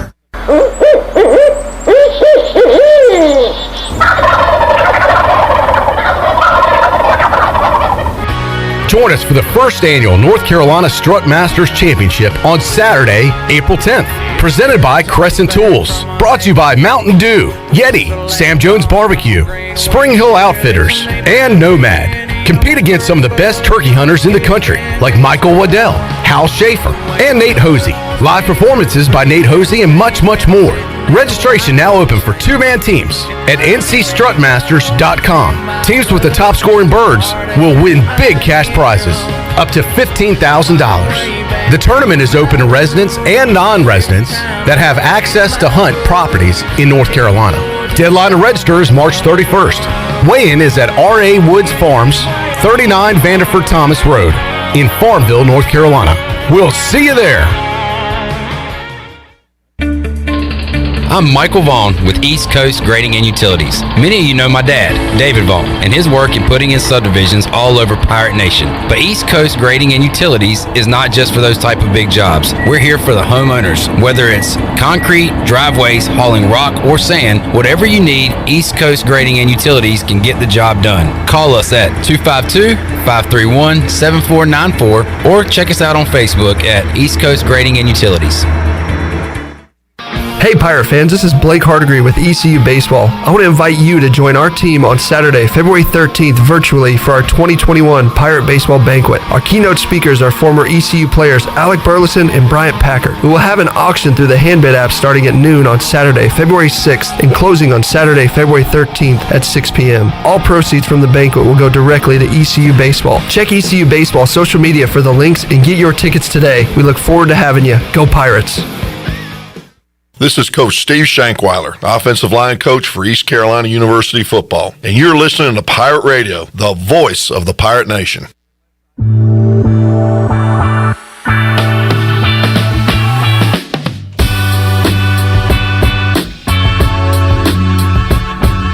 You're listening to Hour 1 of Pirate Radio Live. This hour, you're listening to Hour 2 of Pirate Radio Live. This hour is brought to you by University PC Care, your local tech support experts for all your business needs. Let University PC Care take care of it so you can take care of business. Visit universitypccare.com to learn more today. Now, back to the show. UBE and ECU tradition for over 50 years. Shop online anytime at pirateware.com. UBE has the biggest and best selection of ECU sportswear and accessories for pirates of all ages. Every day is game day at UBE. Now back to the program. Here is Clip Brock. All right, we'll make some Daytona 500 predictions here in a moment. I will predict that an Oldsmobile, Plymouth, or Buick will not win this year. It's pretty fascinating, Jordan Anders, to look at the past winners of the Daytona 500. To see Buick, Richard Petty won in a Buick. That just sounds strange to say. Buick Bobby Allison won in a Buick. They were around until the late 80s, I believe, or maybe into the early 90s. Allison won in 88 in a Buick, so interesting. Yeah, interesting looking cars. It's crazy to go back and look at some of those and what the stock car version was, what the stock car body looked like compared to what you saw on the street.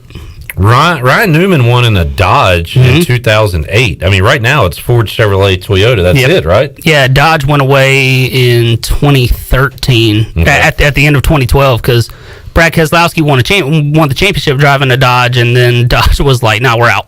All right, interesting. All right, so the Daytona 500 coming up on Sunday. Denny Hamlin back-to-back. And, Jordan, we talk about this every year at this time. It's so unpredictable. You've seen, Trevor Bayne is the one. He's like, are you kidding me? Are you serious? Oh, man. Like just kind of a rando winner. Such a weird race. And, Austin Dillon, I mean, he's been around a while, but he won a few years ago. So you get the big names, you get kind of off the radar names, so it's a tough race to predict, right? Yeah, we were talking about right when we were coming back on about Derek Cope. When I mentioned Dale Earnhardt cutting the tire in 1990 as he was going into turn 3, Derek Cope was running second, won that race and won a race later that year and then never won again. Trevor Bayne never won again. Austin Dillon? Dillon's got a couple of wins. Okay. He won at Texas and then has a win in the 600. But yeah,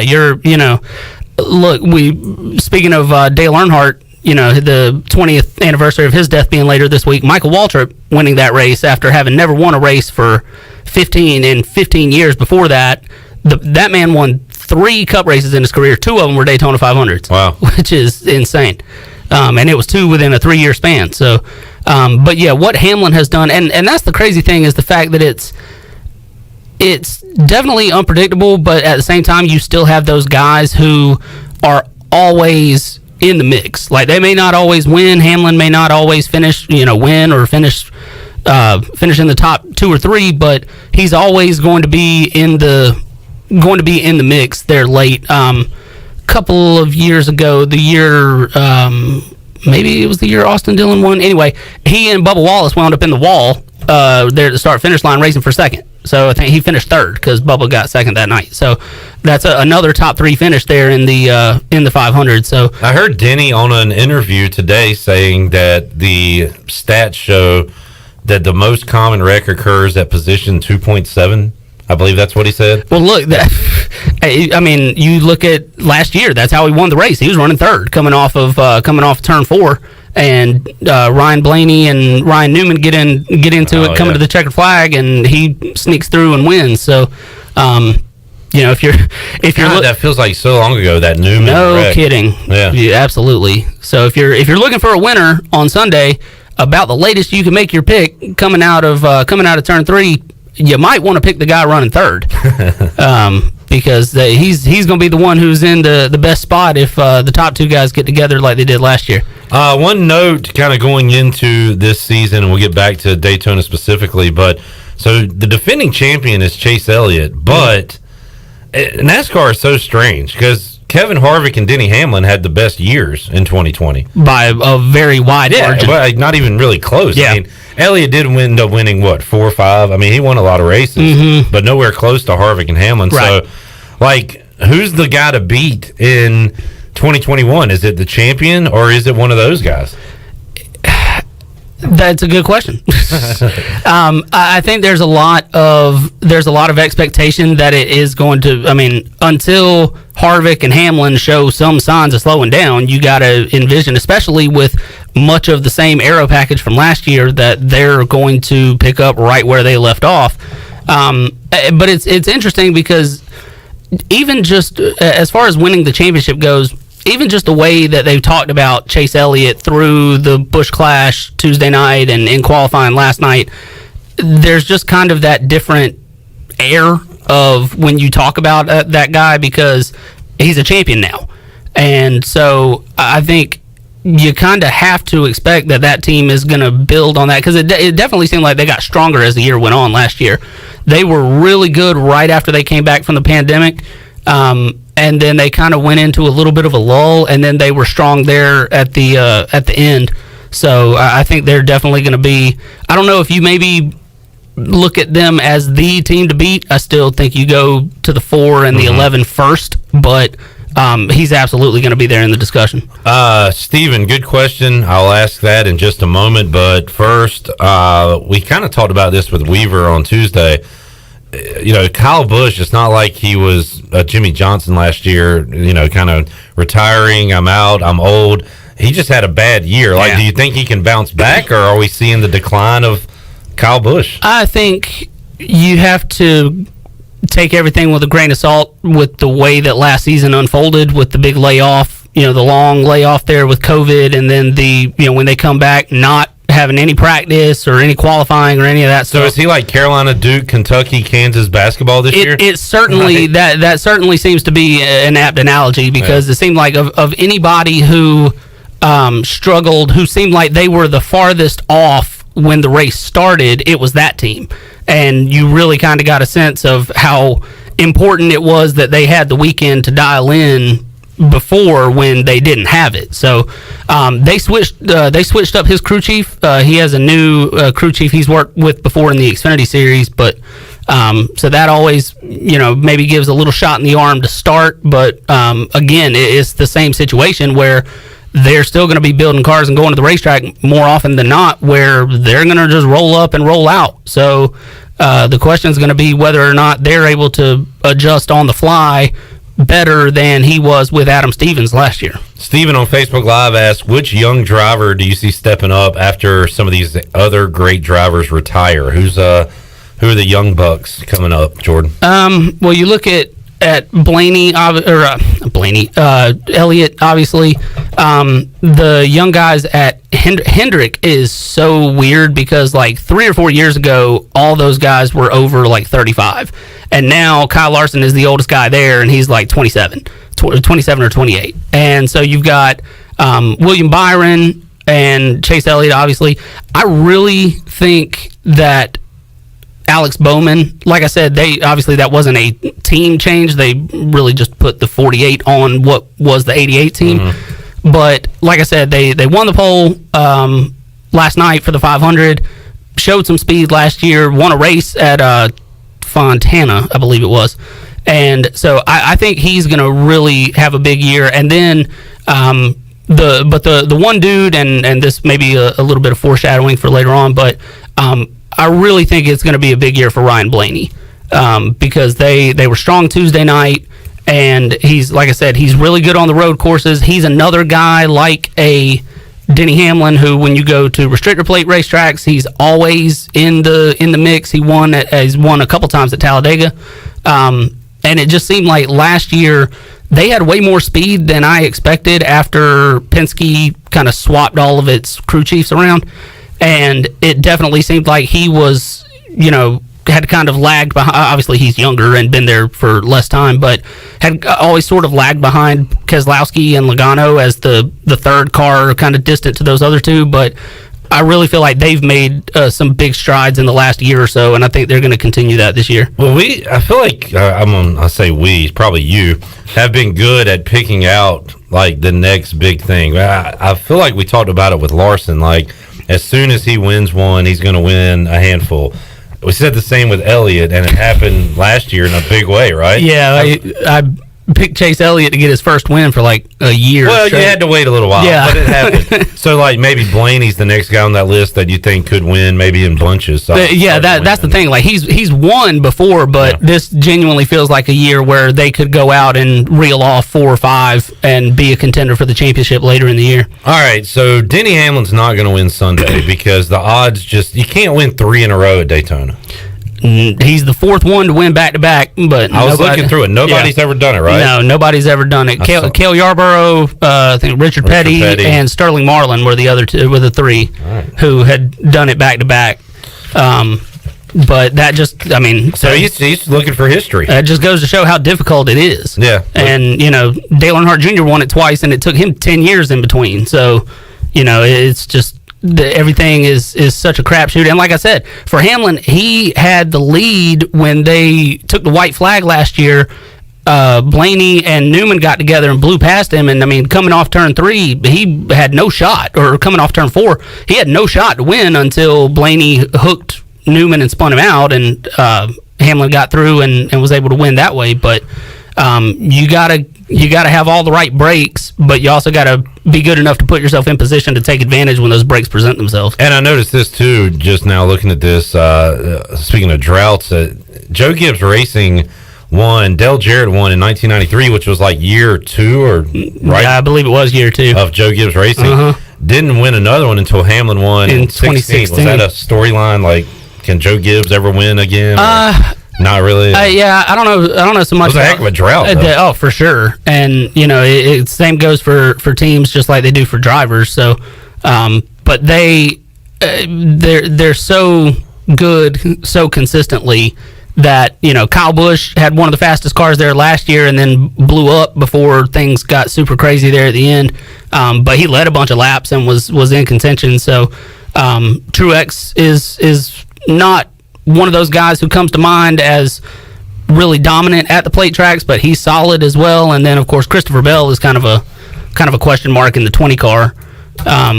Although he ran well last year in the 95 for Levine Family Racing, that doesn't exist anymore. So they got some bullets to see if they're going to be able to put themselves in contention. All right, Jordan, let's get your pick for Sunday. Who do you got?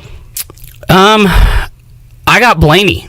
Okay. Because I really, tonight will be sort of indicative. We'll see who's fast once they get out there in race trim. But how important is tonight for Sunday? I mean, it's still a wide open race. It is. I mean, the thing is, so they're racing at night, which is going to be different conditions than when they run when they run Sunday. Right. Hopefully in the sunlight, but who knows, because it's Florida. So that'll be good, but at the same time, you have the difference in the time of day, but then you've also got the difference in those guys out there tonight are going to be making whatever moves they can to improve their starting position without doing anything stupid to potentially tear up their equipment for Sunday. So you won't see guys taking nearly the kind of chances that they'll be taking on Sunday. So that's where you kind of take what you see tonight with a grain of salt, but it'll be really easy to tell who's fast. And, last year Hamlin showed himself to be the fastest car that night, and hopefully, tonight we'll get a couple of guys who'll show themselves. But like I said, Blaney, he led the most laps in the 500 a couple years ago, 2 or 3 years ago. And then last year was right there with Newman coming to the checkered flag, and needed one more move that didn't involve turning Newman on his lid to have a shot to win. So again, like I said, he's won at Talladega. He's really, really good at these types of tracks, and if they're gonna take a jump into being in that upper echelon of guys, there's no better way to do it than going out and winning the Daytona 500. Ryan Blaney, the pick from Jordan Anders. All right, let's go to Wes Hines. Wes, who is your pick for Sunday? 3-peat. Wow, got Hamlin. Calling it. I got Denny Hamlin. Denny Hamlin with the 3-peat. Yep. I'll go a bit off the board, but a guy that you like that you talked about. How about Alex Bowman wins the Daytona 500? Yeah, picking the pole sitter is kind of low hanging fruit, so I try to stay away from that. How many? Do you know the stats on that? Is it? Not off the top of my head. Do you know that or Royal Rumble stats better? Who entered first wins the Royal Rumble? No, Edge did it this year. Edge did it this year. That's a good sign. Depending on who you ask, it's happened 3 or 4 times in WWE history. Oh, right. We don't talk about that. No, it's an eclectic mix of guys, some of whom you can talk about more than others. But, True. But no, I mean, they, like I said, obviously fast enough single car to. I mean, they didn't just eke out the pole last night. Like he was a good bit faster than Byron was. So But we'll see how that translates to Sunday. We've run out of time. We'll talk about. I promise, Jordan. I'll talk to you again before June the 12th. Okay. And we'll talk about the Tony Stewart deal. It's going to be cool. I'll say that much. Okay. I'm looking forward to it. All for right. sure. Good. Who's going to win the championship in NASCAR this year? I've said Hamlin the last 2 or 3 years and gotten burned every time. Harvick. All right, Kevin Harvick. Wes.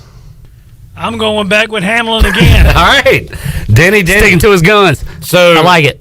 Three-peat in Daytona 500 and monkey off the back, finally winning that championship. Yes. Where's he at, Jordan? Is he all-time most wins without a championship? He's up there. It's either first or second. It is either first or second because Mark Martin's up there too. I'm pretty sure he has more wins than Mark Martin though. So, all right, Jordan, you always fire me up. Like now, I'm ready to go home and watch tonight.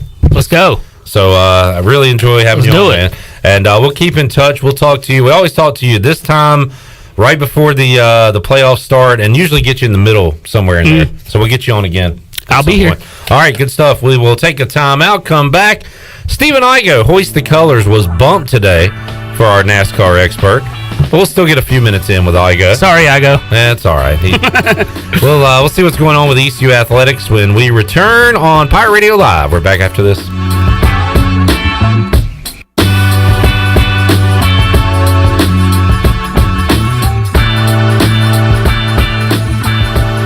North Carolina state parks are now open for visitors. Parks should be used for exercise, fresh air, getting out in nature, or a day trip as the state safely reopens. Visitors should enjoy themselves, but please remember the 3 W's. Wear face coverings, wait 6 feet apart, and wash your hands often. Focus on moving through the park, keep social distancing in mind, and avoid large groups. While most facilities and activities will be open, please contact any state park before your visit with questions or visit ncparks.gov/open.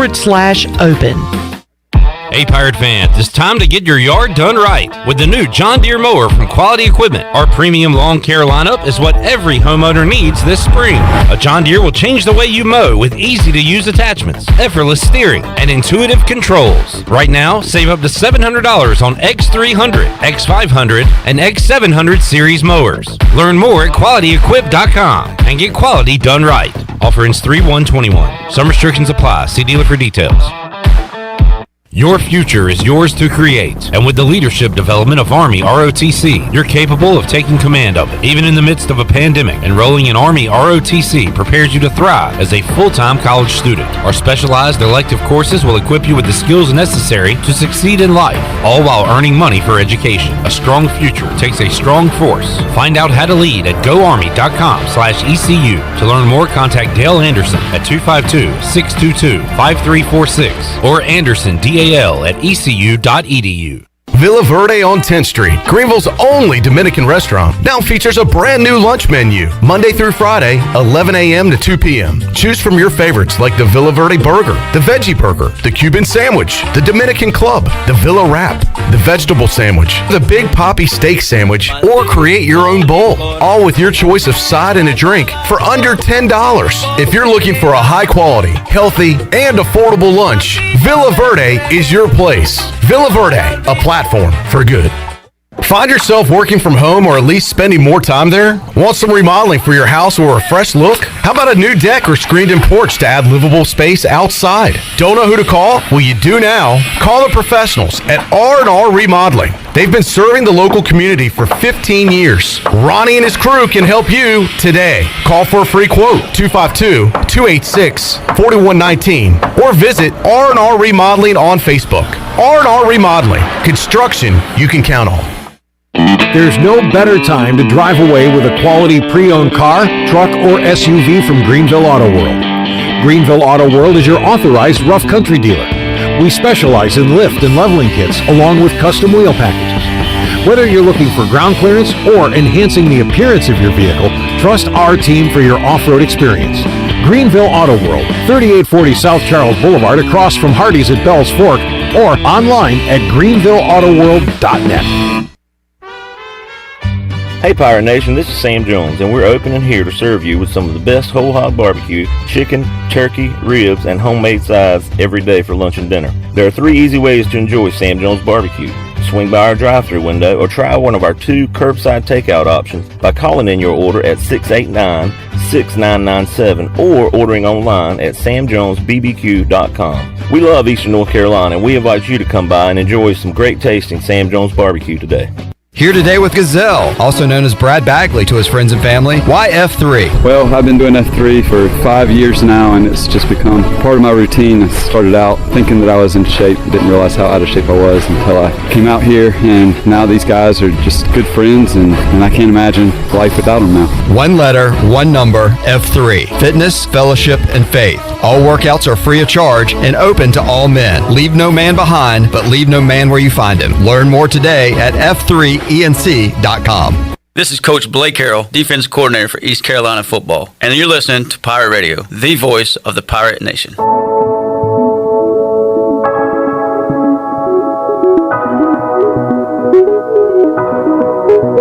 You're listening to Hour 2 of Pirate Radio Live. This hour is brought to you by University PC Care, your local tech support experts for all your business needs. Let University PC Care take care of it so you can take care of business. Visit universitypccare.com to learn more today. Now, back to the show. Domino's of Greenville has 3 locations to take care of you.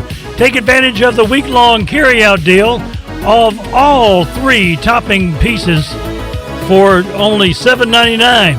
Order online today at Domino's.com. Now back to the show.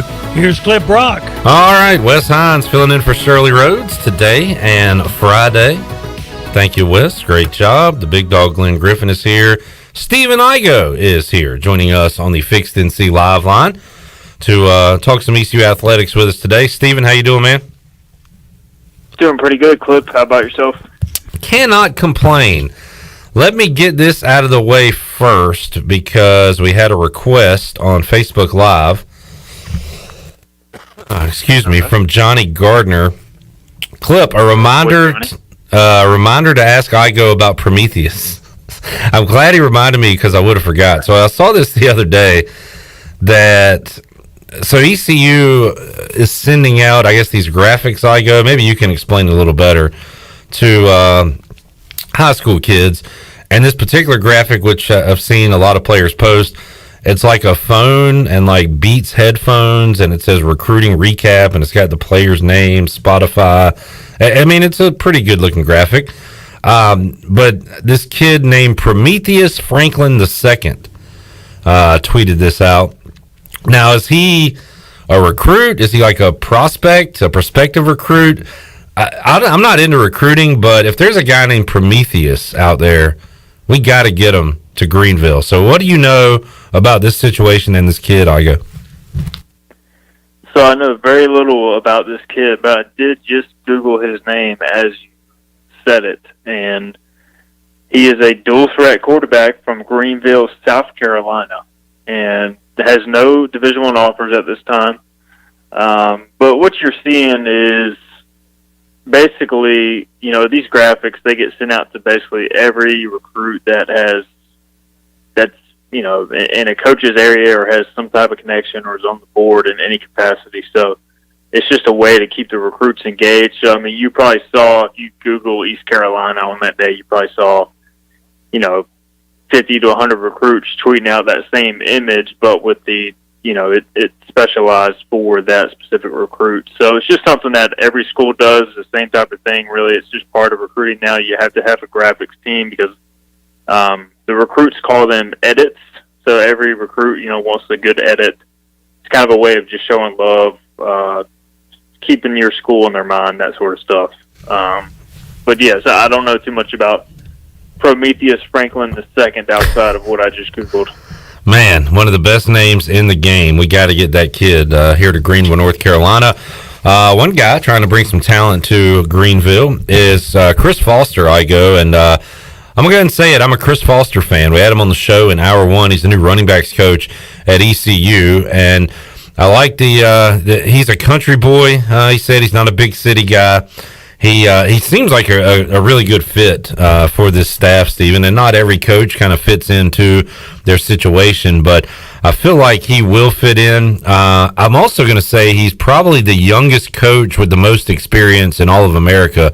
You don't see a lot of 38-year-old guys who have 17 years coaching experience. He got right off the field, and you see it with like a Lincoln Riley, like a fifth-string quarterback, kind of gets into coaching early on.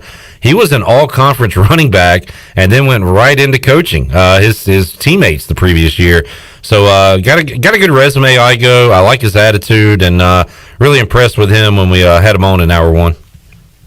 Yeah, I listened to it and, was impressed as well. I mean, just really looks like a quality hire, solid hire, Clip, for sure. Solid for sure, yeah. As we said, I know you now feel the same way after talking with him. But no, I mean, you look at his resume, he also was the associate head coach at Georgia Southern. I think we talked about this before, but usually you don't get that title unless, somebody's tried to poach you before or, you have interest from other ways. It's a nice way of getting a little raise and bonus next to your name for doing a good job and also for other schools showing interest in you. So, I mean, he has some interest from South Carolina as well. When Shane Beamer was putting together his staff, he ended up coming to East Carolina. And I think it's a good fit. He said he was close friends with Darrell Sims, and, he kind of reminds me a lot of Darrell Sims. Darrell was kind of a good old country boy, too. They know a lot of the same areas. So I think it's, I think it's a pretty similar fit to what Darrell was for ECU.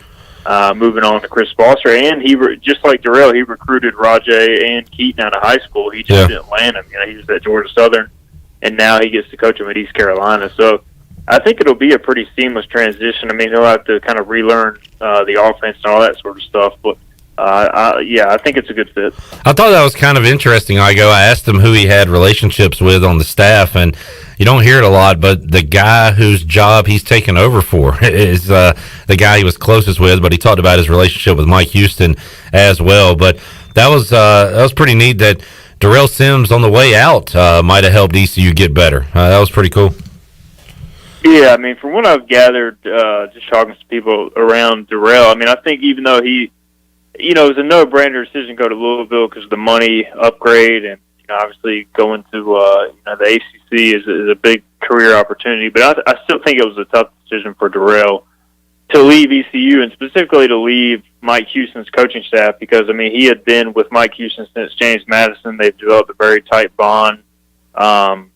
And I think he probably, part of him wanted to stay with Mike Houston, kind of ride this thing out at ECU and see where it went. But, at the same time, he had a great opportunity. He had to take it. But I think, I just think the opportunity to bring a friend or help, convince ECU to take one of his close friends and a guy that Darrell probably knew would be a good fit in his old capacity makes sense. So, not surprised to hear that, and I think it's super cool, and I think it adds to kind of how easy the transition will be. We're talking ECU football right now instead of recapping ECU Temple because the Pirates are on another pause, Igoe, and it is really a bummer. It kind of takes away my excitement for any other college basketball going on when ECU is not in action, but here we go again, and no game on Saturday, and Igoe, what do you think? Is it going to extend beyond that in what you're hearing?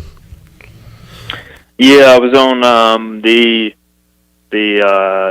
Board of Trustee call today with John Gilbert, and John basically said that he expects this pause to last into next week. The initial release said that there was, I think, one positive test or a positive test, and now he said today that there's 2 Tier 1 positive tests, and he does not anticipate the Houston game being played on Wednesday. Of course, things can always change, but as of right now, it looks like a long shot that ECU will travel to Houston. And, you're getting to the point now, Clip, where there's not enough time to reschedule all these games. Yeah. I think ECU is now, if you count the Houston game, I think that's 6 postponed games. And you've only got 4 games scheduled after the Houston game until the regular season ends. So you're just not going to be able to get all these games in. That's the reality at this point. I honestly don't know how this is going to look come the end of the season. And, I think Jeff Charles we've been started talking about the conference tournaments, Igoe, and they might still go on, but it might be a reduced conference tournament where instead of inviting everybody, you invite 8 teams or whatever. Do you see that as a potential scenario for all conferences, but specifically the American? Yeah, I mean, why not? I mean, I think everything has to be on the table, and as much as it would be unfortunate for ECU, I think it makes sense. I mean, and two, you probably, they always have those kind of play-in games in the first round, or everybody gets a bye, like the top 4 seeds or whatnot. I'm not sure how they're doing it with an uneven amount of teams. But, I don't know. I mean, it's just, is it really worth it to bring all those teams? And in reality, ECU is probably not going to win 4 games in 4 days and go to the tournament. I mean, if you're ECU, you definitely want the shot. I mean, that's kind of what you play for all season. And it'd be 2 straight years, Igoe, where you don't get to play in a tournament to go to the tournament. So. Yeah, and ECU, I mean, they could show up there and they could hit a bunch of shots and win a couple games. Yeah. But, I don't know. I mean, it's just been such a weird year, and it's frustrating.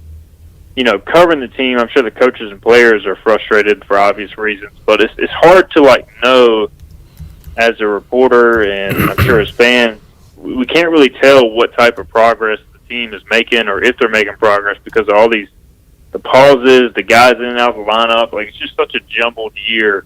It's really tough to evaluate kind of the state of the program, the state of the team, just because it's been such a cluster.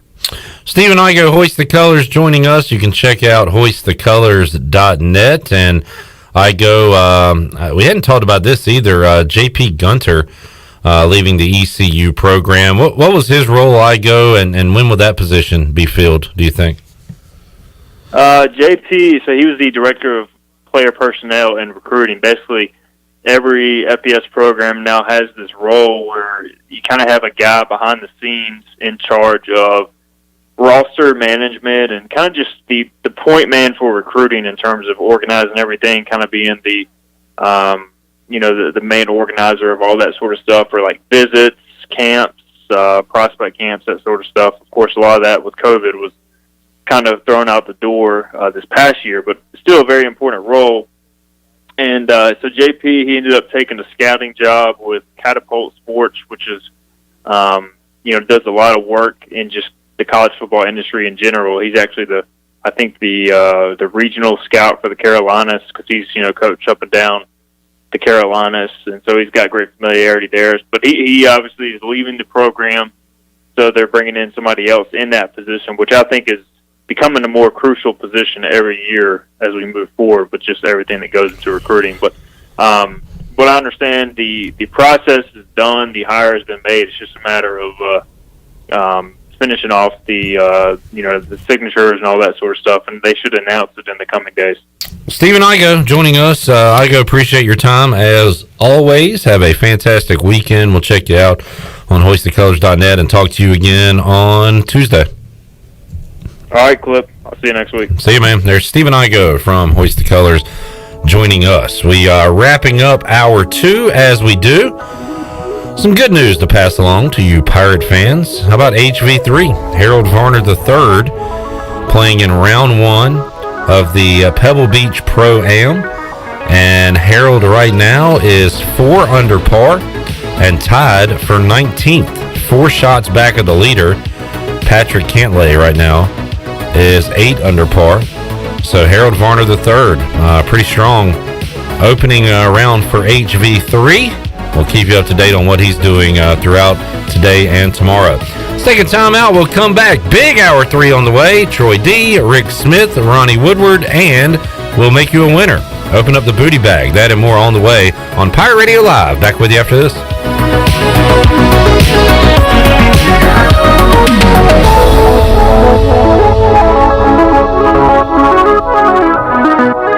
Your CBD store in Greenville has the highest quality CBD products in the country. Your CBD store is the first and only brand that carries USDA certified organic products such as gummies, honey sticks, and high absorption water-soluble liquids, which are all made in the United States. They even offer products for your pet. The educated staff will help you answer any questions, and you can stop in anytime to get a free sample. Your CBD store, locally owned and operated, open Monday through Saturday, 10 to 6, right beside Duck Donuts in Greenville. They say nothing in life is free. Well, we're here to tell you they're wrong. Because when you switch to US Cellular, you can get the Samsung Galaxy S21 5G for free with no hidden requirements. That's right, the Samsung Galaxy S21 5G has launched and you can get it for free with no hidden requirements. US Cellular. Terms and conditions apply. See store or uscellular.com for details. This is Brandon Tate, owner and operator of Atlantic Wireless, an authorized agent for US Cellular since 1997. Visit atlanticwireless.com to find the store near you. We go beyond the call. Wait up. Papa John's has a new stuffed crust? Oh, we did it. All our tweets, DMs, and carrier pigeons worked. This ain't just stuffed crust. This is Papa John's crust. Stuffed. Hey, Pirate fans, order the new Epic Stuffed Crust One-Topping Pizza for only $12. The new Epic Stuffed Crust Pizza is the MVP move for game day or any day. Place your order online at papajohns.com and sign up for Papa Rewards. Papa John's, the official pizza of the ECU Pirates. In studio today with Dr. Shondell Jones from Kinetic Physical Therapy. Dr. Jones, you guys can help people with any aches or pains. Yep, we sure can. As it's getting warmer, we know more people are outside, wanting to be more active, and we know spring sports are in play as well. And so if you've got a knee or ankle injury, whether it's just a strain or a sprain, we've got specialists there to treat the weekend warrior and the athlete. For more information, visit us online at kptonline.com or call us at 364-2806. Hi, this is Jeff Charles, and welcome inside the booth. We lost another all-time great on the diamond last month. Some thoughts next. Hosting Pirate Radio Live from 3 to 6 every afternoon can get stressful. It's nice to relax sometimes, turn off the brain, and get some peace and quiet. Sure. Booty. Shirley, what are you doing? Practicing. Practicing for what? For the show. We open up the booty bag every day. Why do you need to practice? Because when it comes to the booty, I expect absolute perfection. Perfecting the booty. Okay, well, tune in to Pirate Radio Live, 3 to 6 every day. We'll open up the booty bag and make you a winner right here on Pirate Radio, the station for winners. And the booty. Hammerin' Hank Aaron, Major League Baseball royalty, passed away last month at the age of 86. The numbers are off the charts. 755 home runs, 2,297 runs batted in, an all-time Major League Baseball record, 3,771 hits, and a career batting average of .305. One of the greatest ever to play the game. Aaron started in the Negro Leagues and played for the Indianapolis Clowns in 1952. America was a different place then, and it was not easy being an African-American ball player during segregation. When Hank was pursuing Babe Ruth's all-time home run record of 714, the death threats and hate mail surfaced, but he stayed focused in first class. Hank grew up in Mobile, but made Atlanta his home. I used to see him at Fulton County Stadium back in the early 80s. He was very low-key, and much to my disappointment, he didn't want to do interviews, so everyone in the media respected his privacy. He did wonderful things for the people in the community and leaves an incredible legacy. Rest in peace, Henry Louis Aaron. Come on back next time and we'll visit inside the booth. Warren's Hot Dog Pizza, homemade lemonade. Hey, Pirate Nation, Warren's Hot Dogs, 2 locations are open for business in Greenville and Chocowinity. Both locations have drive-through windows, so stop by today for hot dogs, pizzas, subs, apple and peach turnovers, homemade lemonade, and breakfast in Chocowinity, featuring homemade cheese, ham, and chicken biscuits, plus sausage dogs and more. Warren's in Greenville, across from Ron Ayers Motorsports, and in Chocowinity next to the fire department. Warren's Hot Dogs. Want some? Get some. This is Pirate Radio, WGHB Farmville, 1250 and 92.7 FM Greenville, WDLX Washington, 930 and 104.1 FM Washington.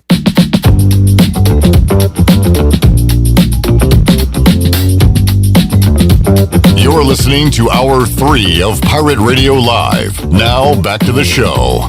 University PC Care has been Pirate Nation's go-to expert since 2006.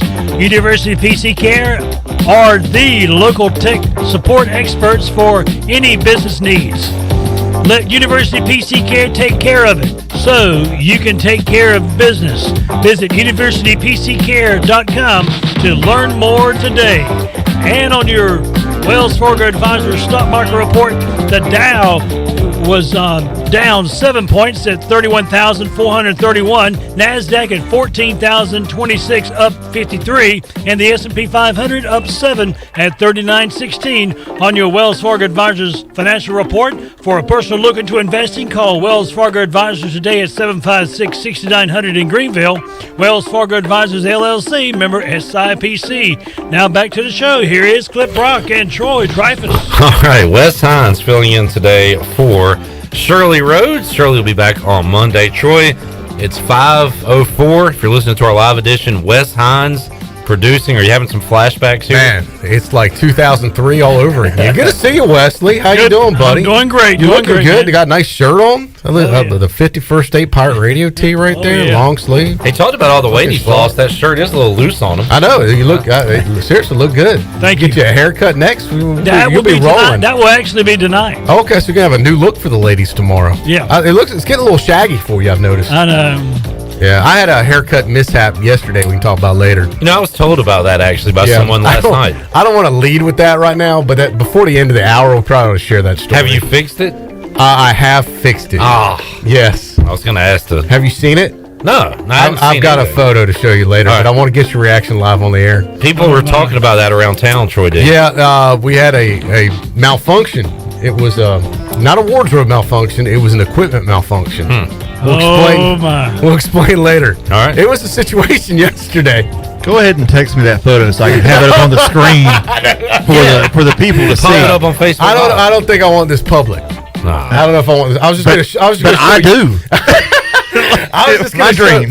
just going to show you guys just so you could appreciate what I was dealing with yesterday. We got to give the people a visual to work with, Troy. I know. Let me think about it. Let me think about that. We also got Coach Rick Smith. Hey, Coach, great seeing you again. Welcome back to the party. It's good to be back. We just realized this is our first visit of the year with Coach Smith, who's the new man. He's like Batman right now. He's Superman. He's been vaccinated. You can cough and sneeze on him and he don't care. Well, I'm just kidding, Coach. I'm not going to cough or sneeze on you. That was an exaggeration. I took it too far. I'm sorry. But good to see you. Good to see you. We'll get to details on what you've been up to, too. Not a lot. All right, there's the teaser for you.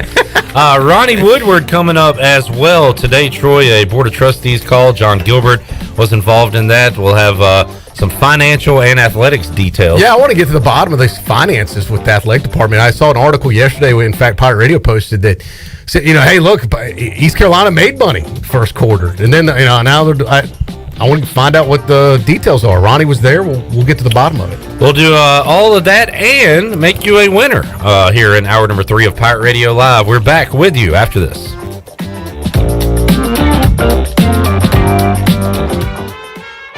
Hey Pirate Nation, this is Sam Jones, and we're open and here to serve you with some of the best whole hog barbecue, chicken, turkey, ribs, and homemade sides every day for lunch and dinner. There are 3 easy ways to enjoy Sam Jones barbecue.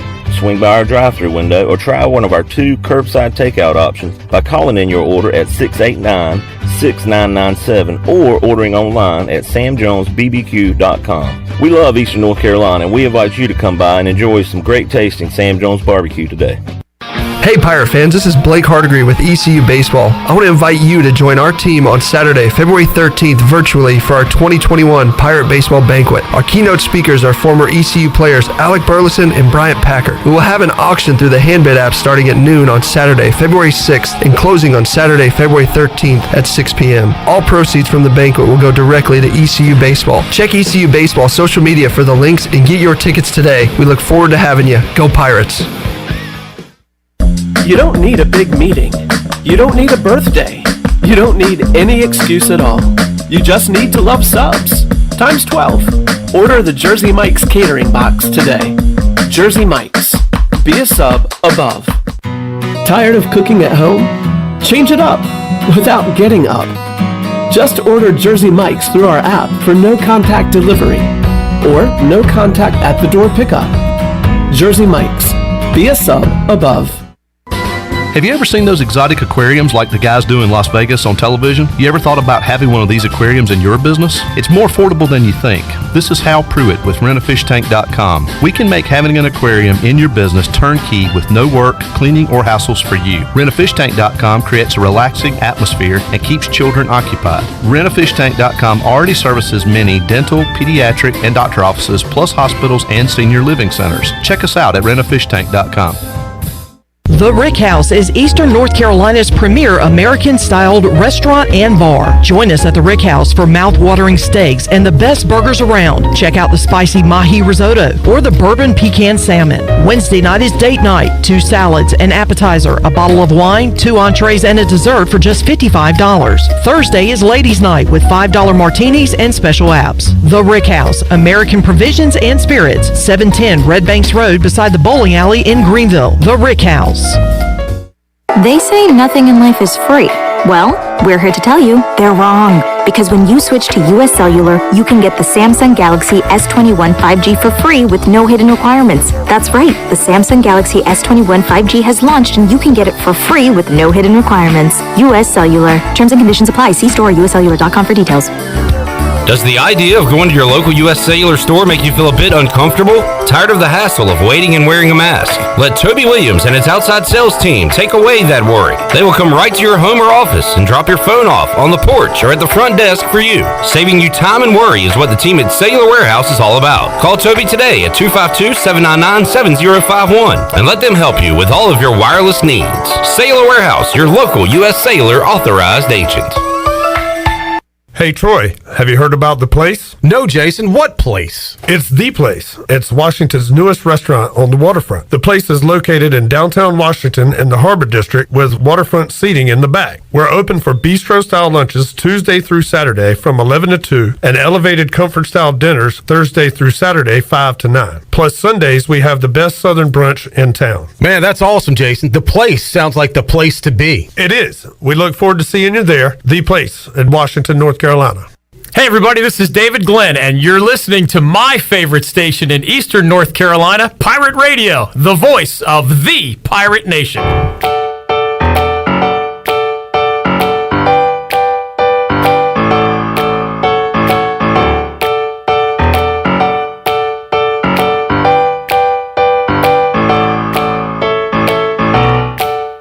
You're listening to Hour 3 of Pirate Radio Live. Now back to the show.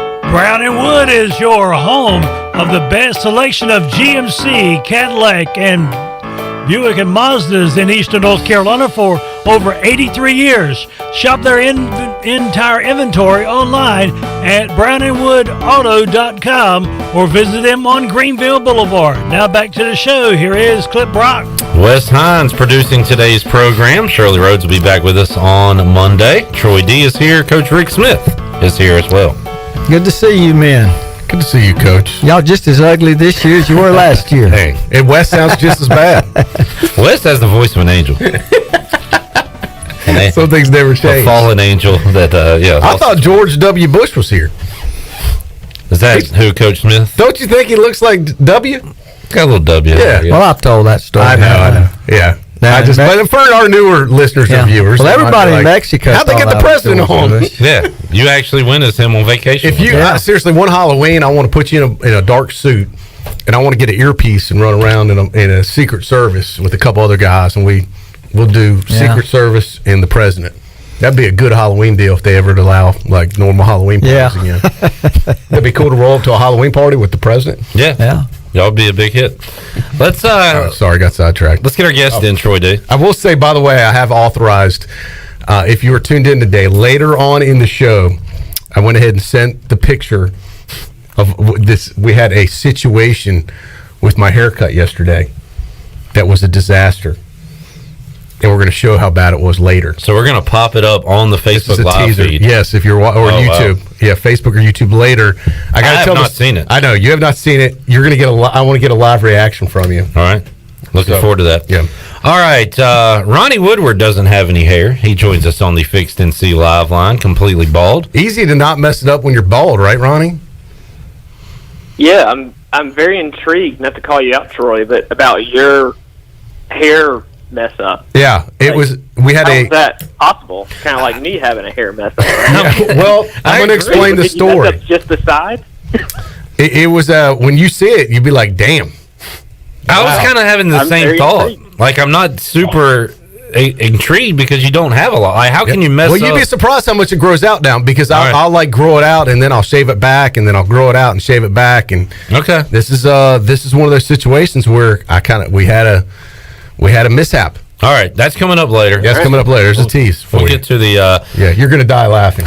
All right, I'm looking forward to that. And if you do die laughing, we're going to have to resuscitate you. So, Coach, can you do your I can do CPR? that, All right. yeah. All right, we're good to go.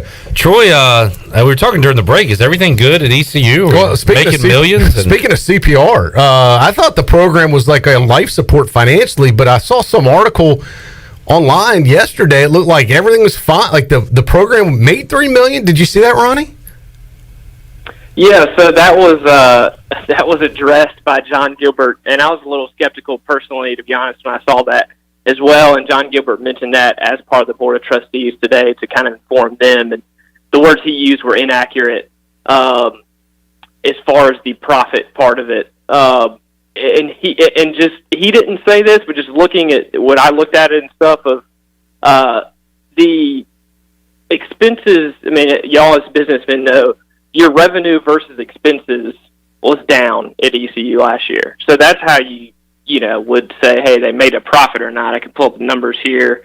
It was $38.69 million in expenses. It was $33.13 in revenue. So that's my math, 5 point something in less revenue compared to expenses. The profit part might come into play in that story mentioned institutional support, which I think was 9 some million. So if you kind of phrase it that way, I think it's made misleading personally. And John Gilbert, like I said inaccurate today. Wanted to reinforce it. Look, the revenue numbers did not make a profit. Internally, if you transfer institutional support from one program to the next or one part of the university to the other, that doesn't mean that the entity you're supporting makes a profit. It just meant they kind of transferred some money. Yeah. Does that make sense? Yeah, and Ronnie, I'm hearing... They still did not make a profit in athletics. Yeah. They moved some money over to athletics, but that doesn't mean that the athletics department profited expenses versus revenue. That was still 5 point something according to the numbers presented today under budget. Right, and we're talking with Ronnie from the Reflector, who was at the Board of Trustees meeting, or monitoring, I should say, the Board of Trustees, because no one's actually there anymore, right? Everything's online, Yeah, distant. still virtual, like everything. Yeah. All right, I had a source reach out to me yesterday. Said, look, the institutional support, $9.5 million, came from a transfer from the housing fund, the dining fund, and a parking fund. So that's $9.5 million they took from main campus. Plus, if you total the student fees, it's $24 million that students have put into athletics, according to the source that reached out to me. Is that the number that they discussed, or do you have that same number, Ronnie? They didn't discuss a lot of that today because they focused on the current fiscal year. I mean, those numbers that you're referring to and that was in that story was the last fiscal year, which ended last June. I think it's June 30th, I think it is.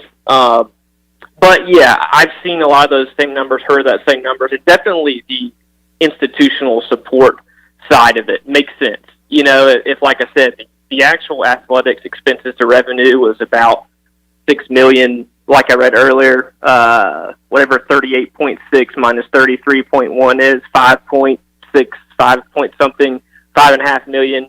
If you take that and then the 9 point whatever million, there's where that so-called profit came from, but that's, I think misleading. And I think we could all agree that the athletic department's not profiting anything right now financially. Definitely and not. That article is very misleading, if not completely inaccurate.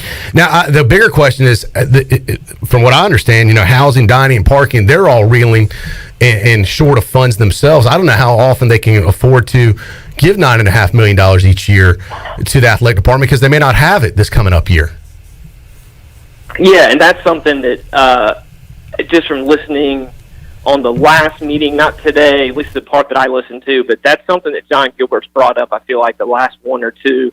Not in terms of exact numbers or specifics, that type of thing, but in general of they have to be conscious of how the university has, reserve funds, whatever you want to say, that reserve money they have to kind of spread around to help the different departments.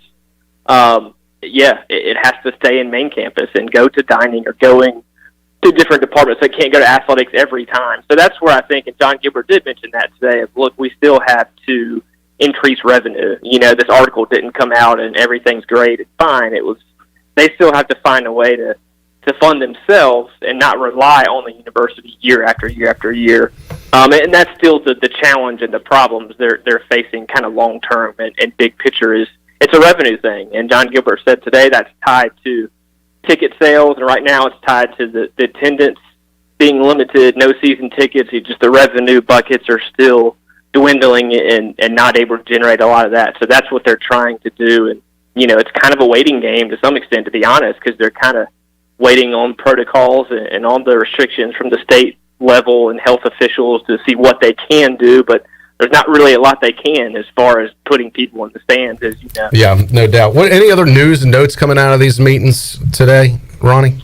John Gilbert said, I kind of led with and tweeted out there that he thought the Houston game on Wednesday was he anticipated was not going to be played. It was going to be postponed. That is official, by the way, now, Ronnie. It just came out as we were talking that ECU announces the game against Houston next week. February 17th has been postponed. So, which might be good news for East Carolina, because I imagine the Cougars probably looking for a little bit of payback. Yeah, good point. We're going to get Houston's best shot, I imagine. Could be a silver lining in this dark cloud. We'll take a 1-0 against them this year. Yeah, that'd be good. We've never lost to Houston this year. But that's out there, I guess, officially now. But he said there was 2 Tier 1 positive tests, and then obviously contact tracing. That was kind of limiting the team. He said March 1st, season ticket football sales, they're planning to release and start selling, and kind of under the impression and hoping and planning that they'll have some type of season ticket availability and fans in the stands for football. Again, that's kind of long term, but they're going to go as is until maybe told otherwise as far as football fans. And he went over some of the baseball specifics of why it has to be limited to 100, and as far as the attendance, some of the board members had questions about that, the attendance stuff, and he broke down some of the specifics on that and how exactly they're dividing it and why and that type of thing. So I'll have that in the Reflector for sure and online for subscribers as well. So he went into more details on some of that stuff because obviously people were curious about that, especially with baseball. How can they go? When can they go? And he addressed some of those specifics, numbers. All right, Ronnie, I know you're not Dr. Fauci, but these terms Tier 1 contact, I assume that's someone that has direct COVID that they've tested positive. What is Tier 2? What is Tier 3? How many tiers are there with this thing? That's a good question. I don't know how many tiers, but I do know Tier 1 is basically players, coaches, trainers. Like a Tier 2 might be, I don't want to name people, but a video person or a media relations or, somebody who's someone like Meador. Peripheral kind of. Yeah. I'll name names. That would make sense. Not saying he has Tier 1 is basically players and coaches. Yeah. And then I think trainers are in the mix or, managers, people who are in practice every single day, that little tight bubble. I got you. There was 2 positives within the actual team, not an announcer or a radio guy or this or that, like the real team. I like that Troy joined the bandwagon of saying Ronnie's not a doctor with Cliff Godwin. Cliff Godwin always points that out during Zooms, and now Troy reminding people, Ronnie, you are not a doctor. You're not a doctor, nor are you a weatherman, do I know. Correct. I think I went the wrong business. I hear the journalism business doesn't compare to the medical doctor business as far as finances. But yeah, maybe I made a mistake. All right, Ronnie, good stuff. Thank you for the update from the Board of Trustees meeting. Is that are they meeting again tomorrow, or this is probably it for the athletic department? That's it for athletics. Yeah. Tomorrow there'll be the full board where they, I think, do some kind of formal approving and that type of stuff. As far as the different committees in athletics, today was mainly it. And yeah, like I said, it was pretty informative, and they went over pretty thorough type of stuff compared to some of the recent ones. They had some numbers and different things, so I definitely have some coverage of that and got a good amount out of it, I feel like. All right, good stuff, Ronnie. Thanks for the report. We'll check it out more in the Daily Reflector coming up tomorrow. All right. Thanks, guys. Thanks, Ronnie. Ronnie Woodward, Daily Reflector, joining us on the Fixed NC live line, talking financials and athletics. And once again, it's a lot of money by the students, by the way. $24 million, between $9.5 million in the discretionary funds, if you want to say, of housing, dining, and parking, and then the rest of it is student fees. Let's just be honest. Without the students, we wouldn't have an athletic department. Yeah, bottom line. We would be absolutely broke and bankrupt. Sure. I mean, they're having to do it on the backs of students. It's probably not unusual. I guess that happens at a lot of universities, but that's a lot of money coming from the students.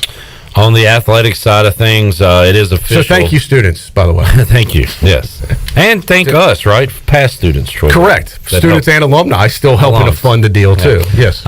You're welcome. Thank you, and you're welcome. No basketball coming up Saturday, no basketball coming up Friday for ECU. So that's where we sit right now, unfortunately.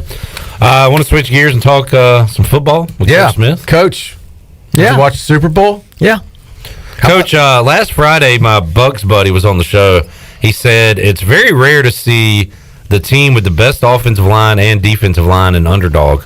And Tampa Bay had both of those things going into the game. And, man, it showed up on Sunday during the Super Bowl. And the guy behind the center. He's pretty good. I mean, all that experience. And, a lot of people don't like Tom Brady, but I've always been a fan of his. And I was so glad to see what Tampa did this year. I am a big Tom Brady fan, and he does have a lot of experience, but he doesn't have a lot of experience when it comes to partying. I liked him more yesterday than I'd ever did. I do love drunk Tom Brady, too.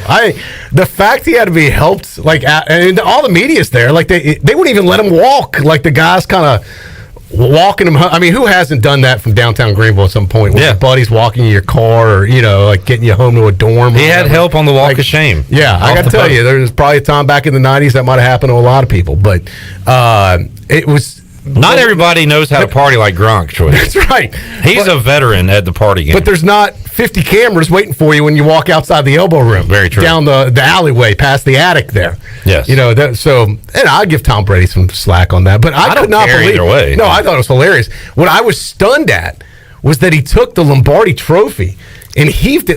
First of all, I've heard it's heavy and it's awkward. It's weighted heavy with the football, but then it has this huge thing coming down on it. That he chunked it 20 yards over the water. Yeah. If they drop it, it goes into literally Tampa Bay. The thing sinks. Well, when you got seven of them, it doesn't matter. Yeah, seven of those duels, you can do whatever. I know, but this is Tampa Bay's. They're second. Yeah, they don't want to lose it. I think you said it would go right into the Bay. I know, it's their trophy now. I know. Yeah. I think my favorite thing was the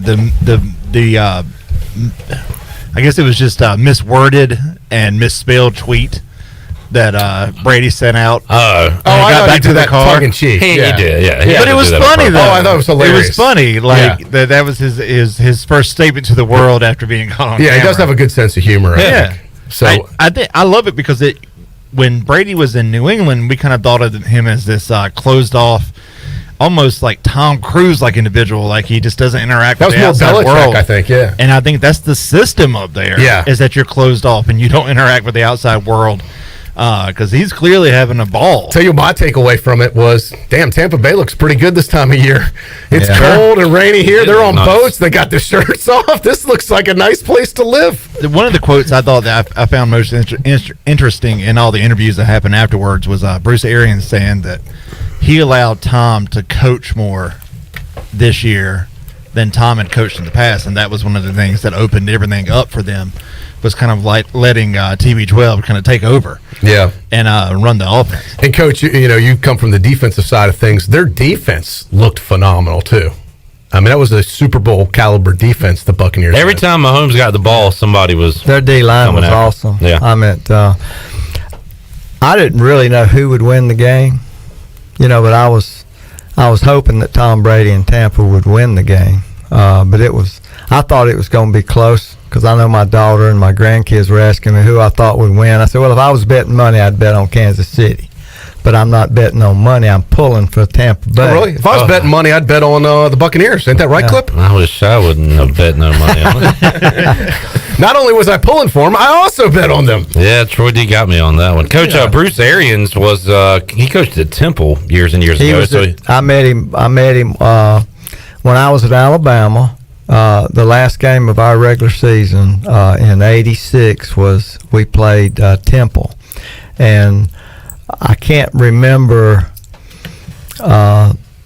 They asked if they could have a short practice, at our place, our practice fields when they got there, and Coach Perkins said they could, and I got to meet him. I think we were coming off the field when they were coming on, and Coach Arians, I think, had coached one time at Alabama. He had been there at some time, and got to meet him. He's just of course, that was 20 or 30 Seems years like ago. a unique individual. I don't know if it's the hat or the glasses, but he's an interesting dude, right? Yeah. He looks like it. The Bears had a chance. I think he interviewed him at one time for their opening, and of course they passed on him like they screw up a lot of stuff. But how awesome was that? They passed on Bruce Arians. They passed on Deshaun. They could have. I was watching the Super Bowl going. They could have had Bruce Arians and Deshaun Watson both on their team this year. Or Arians could have got Brady to Chicago. And that was I believe that was that Temple game was our last game at home. And we're up by 24, and I'm in the press box with Mike DeBose, who played at Alabama, born and raised in Alabama. Sylvester Croom played at Alabama, born in. And I'm kind of, hey man, we're kicking their butt. I'm trying to think. It was Sylvester said, Rick, we may get fired tomorrow because we have cost the people of Alabama millions of dollars because we didn't beat the spread. Wow. I said, what do you mean? He said, well, in case you didn't know this, but there's more bets placed in Birmingham, Alabama every day than anywhere in the country. Yeah. On football. So you are aware of that. Yeah, you know what they say, Coach? Good teams win, great teams cover. Yeah. That's right. Yeah. Bruce Arians, 27-39 at Temple, which he had a couple winning seasons there. That was a bad place to coach, though, for a long time. Yeah. Until here recently, and has been in the NFL now for about 8 years. Yeah. But, I was excited. We won by 24, and everybody was upset. We didn't beat the spread. He's older than I realized, too. How old is he now? I think he's 66. 68. Yeah, like I didn't think he's getting close to. He's close to your age, Coach. I didn't think he was getting up there, but just like 68. You, I'm still got a lot of gas in the tank left. I'm almost 73. He's now the oldest coach to win a Super Bowl, past Belichick. Yep. And good air. Stuff. No, I was just soaking that stat in. Stat to consider. There you go. We're throwing Wes off. He's not ready for the sound effects. It's all right, Wes. You're doing a good job, buddy. I never coached against Belichick, but I coached against his father. That tells you how old I am. His daddy. Was that a military school, you said? His daddy coached for 40 years, I believe, at Navy. Really? Naval Academy. Did not know that. Yeah. Yeah. And so he was raised around military. Yeah. I had a chance to go to Navy with a friend of mine. He got the head job, and I went up for a weekend visit. And I'm going to tell you what, there's not a prettier place in America than Annapolis is a beautiful area up there. Yeah. And I was going to take the job, and another friend of mine that had coached at Navy called me and said, Rick, do you like recruiting? I said, it's okay. He said, well, good. Well, if you take the job at Navy, you're going to probably recruit 360 days a year. And they all got to have 4.0 GPA. Yeah. Got to get the best. Of course, now that was 30 years ago. Yeah, and everybody kind of recruits nationally, but Navy will pull people from really Hawaii, everywhere, right? All over the country. Yeah. All right, we got to get a break in. Wes, do you know how to properly open up the booty bag? It should be somewhere up there on the stinker, because we got to give away a prize to a lucky listener, and we're going to do that as soon as Wes Hines, Troy D, can do this. Booty, booty, booty, booty, booty everywhere. Booty, booty, booty, booty, booty everywhere. All right, how about a nice, awesome, healthy dish from Villa Verde Dos? $10 gift card on the line to Villa Verde Dos. Villa Verde Dos by the hospital, open for you, serving unique and healthy dishes from the Dominican Republic. Switch it. Can you switch it to a different one? We're actually out of those. I forgot to tell you. Sorry. Yeah. We'll get some more from our friends at Villa Verde. Okay, maybe that's why I was marked out on Charlie's sheet. Yes. I thought that mark was like, hey, do this one. Yeah, no, that was a disc. I'll take folks, Coach, this is what you call a turnover in the business sometimes. Yeah. Right. And I will take the blame on this one. I should have made it more clear. I tell you what, Troy D, you tell everybody what we're going to win. All right, I tell you what, let's do Domino's Pizza. That sounds good. Yeah. Large 2-topping? Yes, let's do that. Large 2-topping to Domino's. I'm going to cross this one out a little bit bigger. Yeah. We'll get more from our friends at Villa Verde. All right. Just we're out of those right now.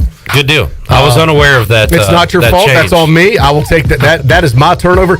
You handed the ball off, and I fumbled it. Okay. But we recovered. That way. We recovered. We recovered, so it wasn't a complete turnover. Let's do caller 4, 317-1250, 317-1250. Large 2-topping pizza to Domino's. We'll be back with you after this. When we come back. Hair alert. Go ahead and get online, YouTube Live or Facebook Live for Pirate Radio. We're going to tell... you ever seen Edward Scissorhands? Oh, yeah. It's very similar. We're going to tell the story, and he was great on those shrubs. Well, I'm going to show the picture of what happened to me. Troy D had there was a major malfunction yesterday. All right.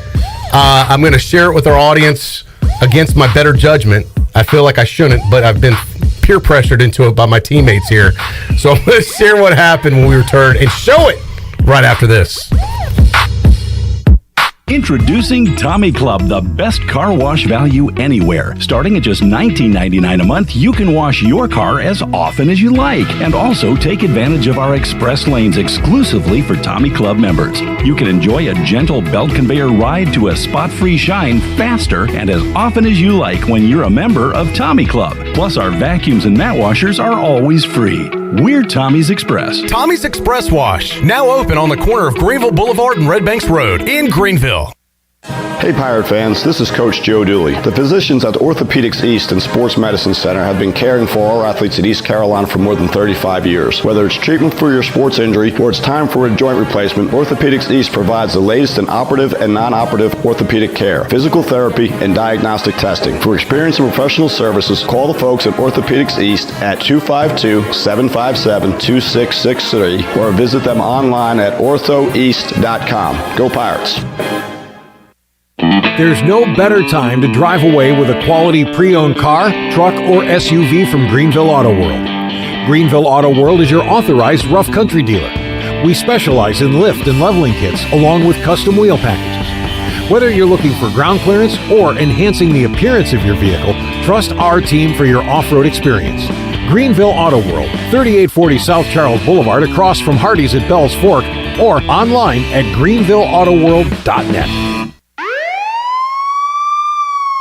Been pulled over for speeding and written a ticket? Then you need to call O'Neill's Speedometer Service in Greenville. O'Neill's can calibrate all vehicles for speeding tickets. All-wheel drives, no problem. 18-wheelers, no problem. Motorcycles, no problem. O'Neill's can also repair instrument gauges that have stopped working. Whether you drive a Ford or GMC, Greenville's trusted speedometer shop for over 30 years is O'Neill's. Call today for repairs or calibration work at 756-5050. O'Neill's Speedometer Service. Go Pirates.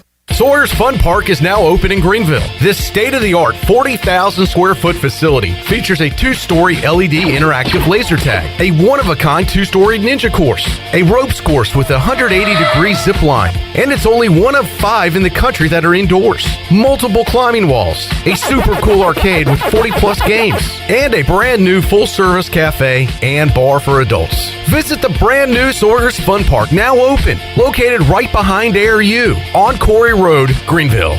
With rates being historically low, now is the best time to buy or refinance your home. This is Talbot Green with Angel Oak Home Loans. Now is the time to take advantage of the opportunity to buy more home or refinance your current mortgage. The combination of our local team's experience and Angel Oak's wide offerings of products from standard conventional, government, and portfolio loans has something for most financial situations. For more information, call Talbot Green, Joanne Weir, or Wanda Hager at 751-2060. NMLS 1719250 and 685-842. Equal housing lender. When you don't have time to go to lunch, let Jimmy John's deliver lunch to you. With Jimmy John's, we can get a freaky fresh sandwich to you freaky fast. Click to order at jimmyjohns.com. Dinner's great. It's one of your top 3 favorite meals. You just don't want to have to make it. Well, with Jimmy John's, you don't have to. Whether you live in a sandwich delivery zone or head into the store, you can always get a freaky fresh sandwich. Click to order at jimmyjohns.com. Over 32 years ago, the Ronald McDonald House of Eastern North Carolina opened its doors as a place to help families stay together and close to the care they need when they have a sick child. With the addition of a second Ronald McDonald House inside the Maynard Children's Hospital, our need to serve is greater than ever as the medical community flourishes. Help us expand our mission of keeping families close as we grow to meet that need. You can show your support by making a donation to the Ronald McDonald House. Visit our website today at rmhenc.org for more information. Thank you for your support. This is Coach Donnie Kirkpatrick, Office Coordinator for ECU Football, and you're listening to Pirate Radio, the voice of the Pirate Nation.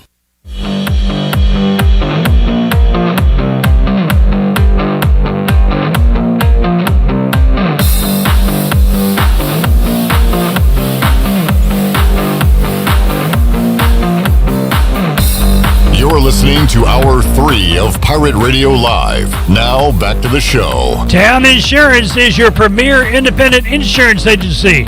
From maximizing opportunities to minimizing risk, Town Insurance Advisors offers expert professional advice to clients of all sizes. For personal or business insurance questions, call 756-8300 today. Now back to the show. Here is Cliff Brock. All right, who was our winner? Our winner from the booty bag was Chip Wall of Farmville. Congratulations, Chip. Did you get his address right? I got it right, buddy. Read it back to him to make sure. Yes, I did. Sometimes you struggle with numbers and. No, I'm not dyslexic anymore. Oh, you solved your you're not dyslexic anymore? Not that bad. I mean, it's not like a cancer you just get rid of. Yeah. Like once you're dyslexic, you're always dyslexic, aren't you? No, you can grow out of it. Oh, really? Yeah. Oh, okay. Our little boy's growing out of it. Wes is going to hand deliver that to the winners this week, Troy. That's our new service we're providing at Pirate Radio. Yeah. All right. So, Troy, I have a lot of hair. I'll be cutting off You do have soon. a lot of hair. Yeah.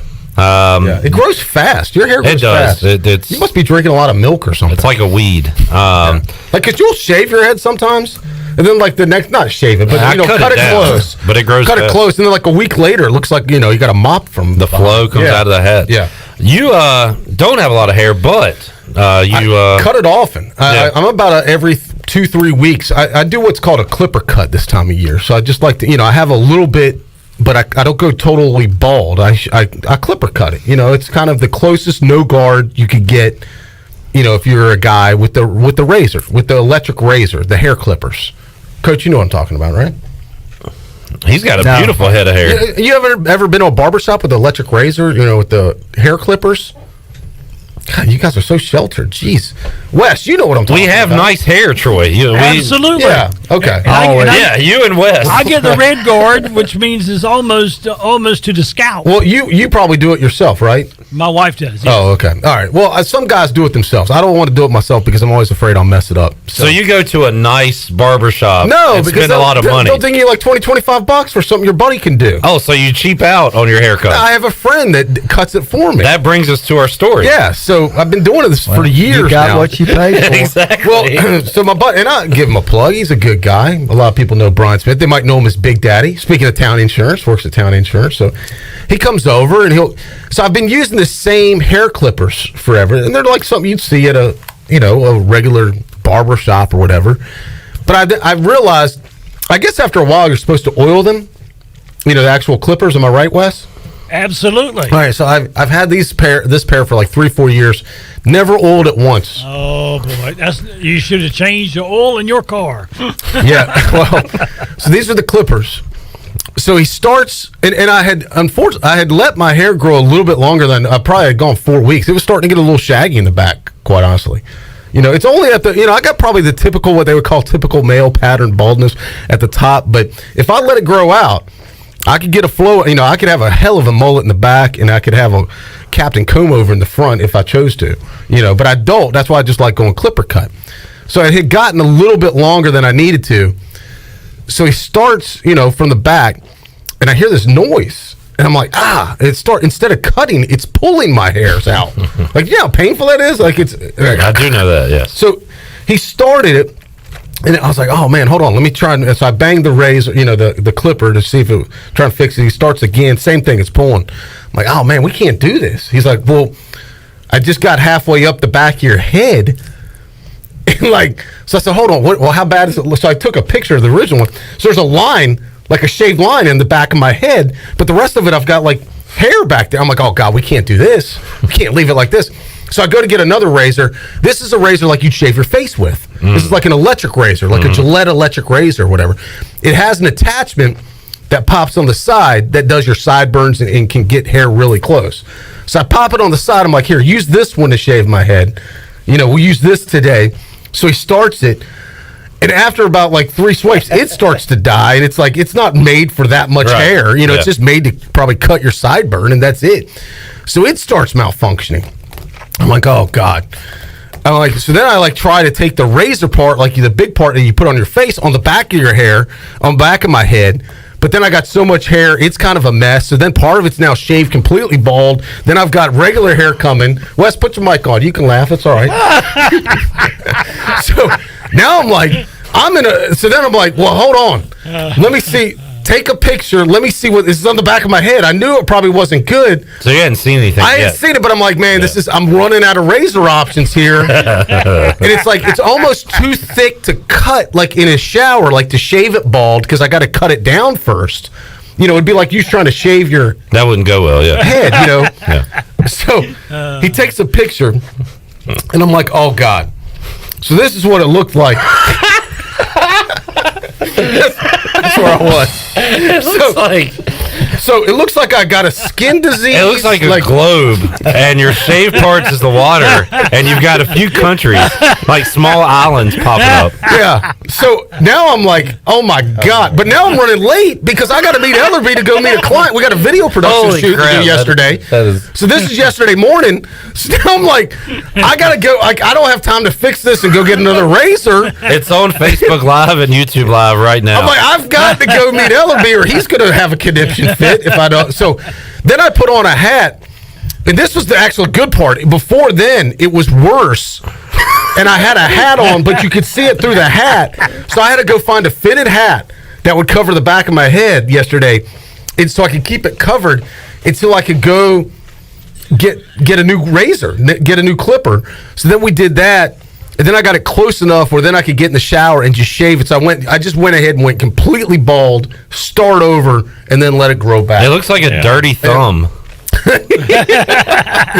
So, in summertime, I'll shave my head bald anyway. A lot of times, and just once a month, I'll just go completely bald and let it grow back. Can we see what you got now? Yeah, I mean, it's just completely, you got rid of it all. Smooth. Yeah. I mean, but it's not a bad look for you, by the way. Yeah, I know. I like to shake it up a little bit. But I hate to say it, but it looks like an alien on the back of your head in that picture. So that is what I was going to have to come to work like if I didn't have a hat. It's like the Rashid Wallace where he had the ringworm or whatever in his head. So my 12-year-old Tyler, I was telling him the story when I saw him in the afternoon, and he said, "Dad, was that Big Daddy that cut your hair or a blind daddy that cut your hair?"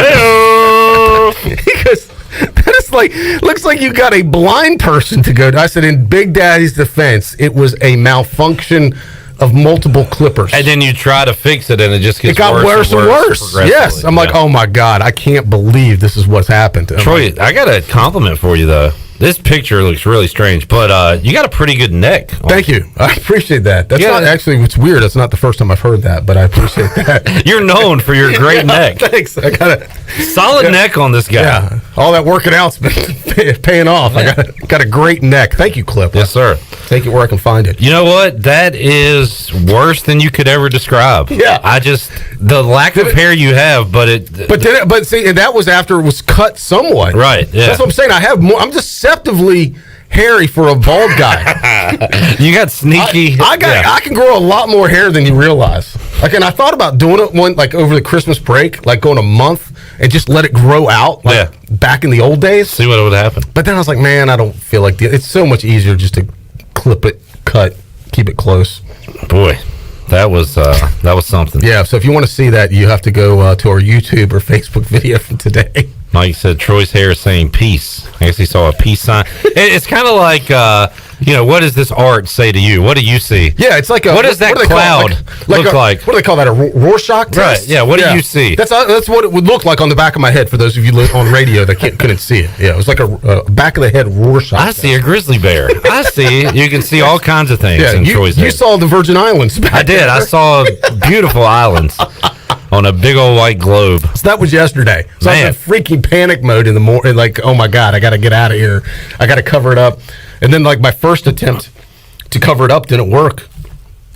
It was described to me, Troy, that you had a bad. I never would imagine it was that bad. That was. Let me see. That was bad.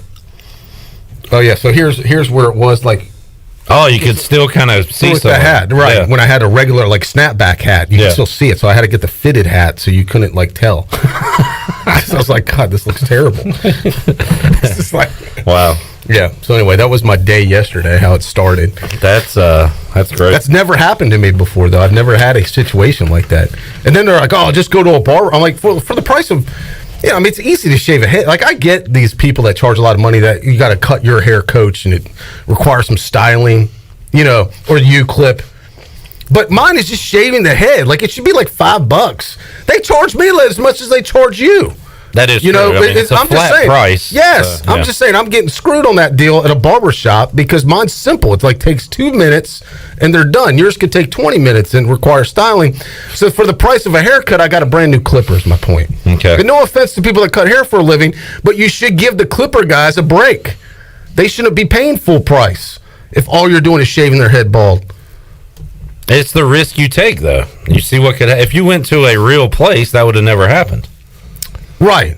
So, it's... Yeah. Well, that's never happened before in all the years we've been doing it. That was just bad equipment. It wasn't, the barber's fault. You didn't oil it. Right. Apparently. So you didn't change the oil. So I got the new one. First thing I did was oil it even before I used it. Pre-oiled. Yeah. All right. You oil it every time, baby. Troy D's hair stories. There you go. Man. I don't know what to segue into after that. We need a break, don't we? We do have one more. Yeah. What do we segue into that? Oh, man, that was good. All right, let's take a timeout. We'll come back. We'll wrap it up with Coach Rick Smith, Troy D. Who cuts your hair, Coach? My barber. Your wife? No. Oh. Not his Barbara, his barber. I thought he said his barber. Yeah, I go to the barber shop. Oh, okay. I mean, it looks good. Yeah. He's got good hair for a 70-year-old. Cost me $12. I go about every 5 weeks. Oh, wow. And I think it's 3 weeks old, this haircut. Oh, wow. It looks good. I mean, Coach has good hair. He does have good hair. It's very thin, so. I have not gone to a hair cutting place since, like, the pandemic. My wife has cut it 2 or 3 times. How's she do? Good enough for me. I wear hats all the time anyway. Right, true. So, like, and the price is right. Honestly, I'm kind of like you, Troy, at this point. Yeah. I'm staying at home. Yeah. She doesn't like to do it because it's a lot. It is a lot. But we set aside 30 minutes on a weekend to well, trim it all I got a guy that you can come over to the house. I don't know about that. We can take care of you, Cliff. Bring your own materials. We'll use the clippers on Clip. Yeah, I don't know. I don't know about Big Daddy's hair salon. All right, let's take a time out. We'll come back. More to go after this.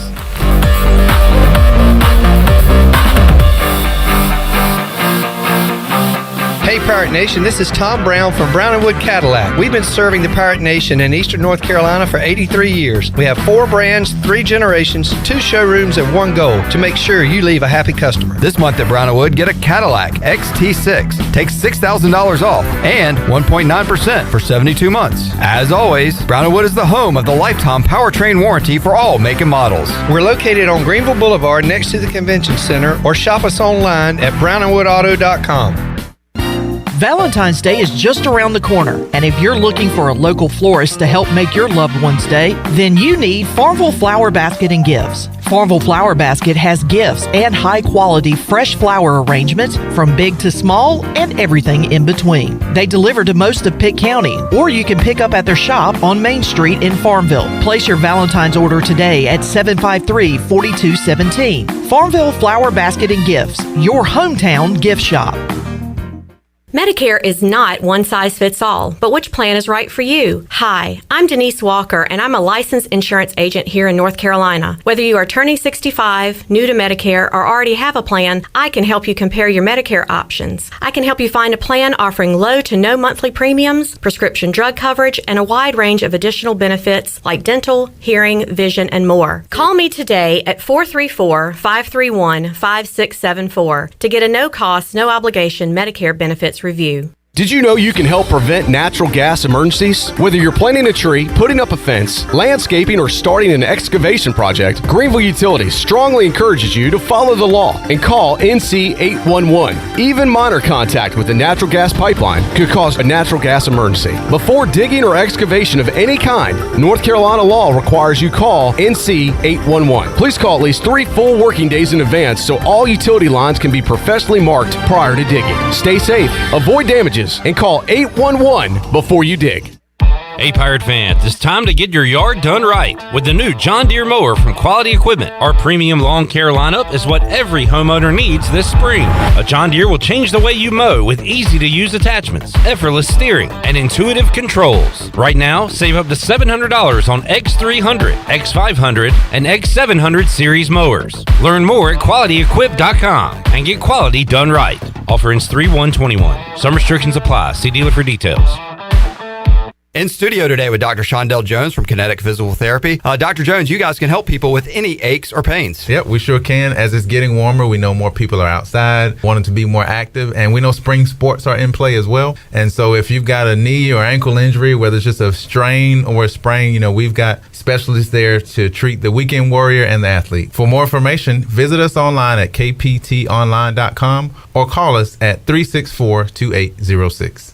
Ahoy, mateys! To keep those cars clean, you need the Pirates Cove Fast Pass. The new Pirates Cove Car Wash and Haviland Express Lube on Glen Burnie Road in New Bern is now open. Pirates Cove in New Bern is offering Fast Passes for $9.99 for new Fast Pass customers. You can visit us in Greenville on Fire Tower Road, Memorial Drive, and on East 10th Street. And have you heard? Pirates Cove on Fire Tower Road is now offering interior cleaning. So we have you surrounded. Pirates Cove, the official car wash partner of ECU Athletics. Great food, great atmosphere, and great service is Ottavola Market Cafe. Ottavola is simply a restaurant that focuses on that, being a great restaurant. There's something for everyone at Ottavola. The menu offers a variety of great choices like pastas, pizzas, sandwiches, soups, salads, and seasonal rotating selections. Lunch or dinner, Ottavola is always the right call. Call ahead and get Ottavola to go, or stop by the bar for a drink with friends. It's simple. Come and eat at Ottavola Market Cafe, Red Banks Road next to Food Lion, and OttavolaMarket.com. Ottavola, Pirates supporting Pirates. Yo ho, you're listening to Pirate Radio.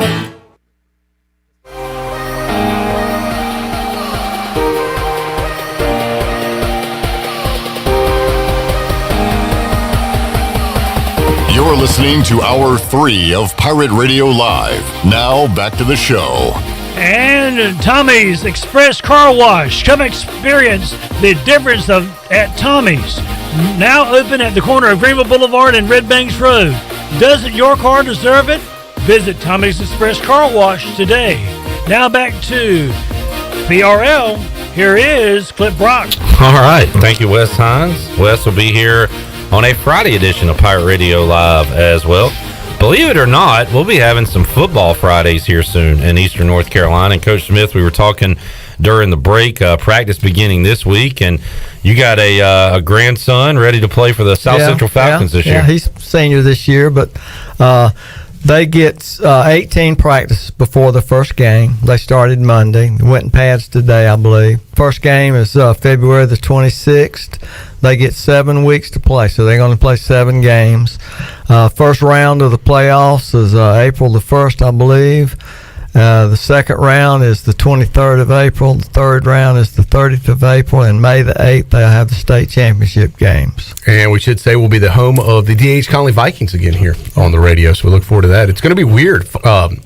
Friday night football in the winter spring here. Yeah, it's going to be very strange. You're going to have an ECU baseball weekend with high school football and the NCAA tournament all going on at the same time. Yeah. It's going to be weird times. A lot going on, but that'll be fun. Looking forward to it. Now, I don't know if these dates have changed because I wrote this down, golly, when it first came out, before Christmas. So it could have. I know that first week you talked about coaches, right? The 26th will be the week one. So yeah, everything from there probably subject to change. So just kind of take it week by week. Yeah, the first week is the 26th, but it's the first round of the playoffs is April the 1st through the 16th. Yeah, let's just get through the first week. Yeah. Worry about the playoffs later. All right. Did you realize Wes is a COVID survivor? We talked about it on the show. Wes, you with us? Well, he had some type of. We debunked his myth though. He's like, when I first found out, I called him to see how he was doing. Well, boss, I got the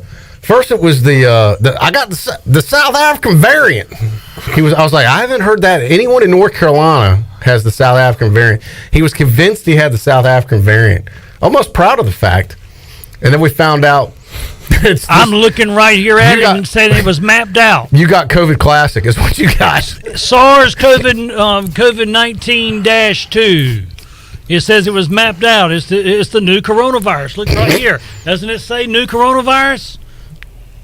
All right, there you go. There you go. So maybe Wes doesn't just get regular corona; he gets the new corona. Did you start listening to a lot of Dave Matthews and singing? He's from South Africa, I believe. All right, Wes. So you're doing all right though, but you think you've had coronavirus twice now? Yeah, because the reason I know that I when I was tested positive this time with the corona, I did not lose my taste and I didn't lose my smell. Everybody else has been losing their taste and smell. I did not, and my top temperature hit at 103. So, yeah. Well, we did talk to the coronavirus after it entered your body and said, "How the hell do we get out of here? There's no place for us." It took 10 days. Wes 1, Corona nothing. Bring it on. Well, 2-0, right? 2-0. Yeah, 2-0. Update your scoreboard. Yeah, undefeated. Sorry, 2-0. Yeah. So you're gonna get at least you'll be able to, when it comes time, you'll get the virus. You'll get the vaccine, right? Like Coach did. No. What? No. Just think about it. Every time I get the pneumonia shot, I get the pneumonia. Every time I take the flu shot, I get the flu. I'm allergic to all the good stuff: the morphine, ibuprofen, compazine, Benadryl, Aleve, prednisone, Toradol. I'm allergic to all that good stuff. Even the mortician told me that I wouldn't be eligible to take them. I was gonna say he can't get embalming fluid now. I don't know why you're doing radio. You should have been a pharmacist. You reeled off more drugs than I can even count. Well, incredible. I'm allergic to all the good stuff. Yeah, so you're not going to get the vaccine. No, because I think that's a mistake. I think you should get it. But the reason I said that was because the mortician told me that I would probably not be eligible because some of that stuff could be in the vaccine. When you're sick, do you go to the funeral home or why are you talking to a mortician? How do you know a mortician? Oh, because I had to bury my mother. Sorry to hear that. And y'all became friends? We had known each other all through school. I got you. Yeah. That's a weird job too. That's good. I hate that we're out of time. This is terrible. Some people go to Fast Med or whatever. Other people go to the mortician. Hey, some people get their haircuts by insurance people. Some people get health advice from morticians. You get what you pay for. Yeah. Oh man, Coach, this was fun. Good seeing you, buddy. Good to see y'all. Thank you for popping in. We'll have to do it again. It's always fun. We got more football talk coming up on Friday. Troy D. We got more Wes Hines coming up. Oh God, this will be good. Friday. Save some more time for Wes. Looking forward to that. All right, Glenn Griffin. We'll see you Friday as well, Coach. We'll keep in touch. Yes. Talk to you again soon. Happy Valentine's early weekend, Coach. Yes, sir. Make sure you take care of that lovely wife. I will. We'll have some spring football to talk about before too long. We'll get you in when spring ball starts. By the way, speaking of football, Coach Mike Houston, I've got a one-on-one interview coming up with him on Friday. That will hit the Pirate Radio airwaves 6 p.m. Friday. Right after Pirate Radio Live. We'll see you Friday at 3. So long, everybody. Thanks for listening listening to Pirate Radio Live, an exclusive presentation of the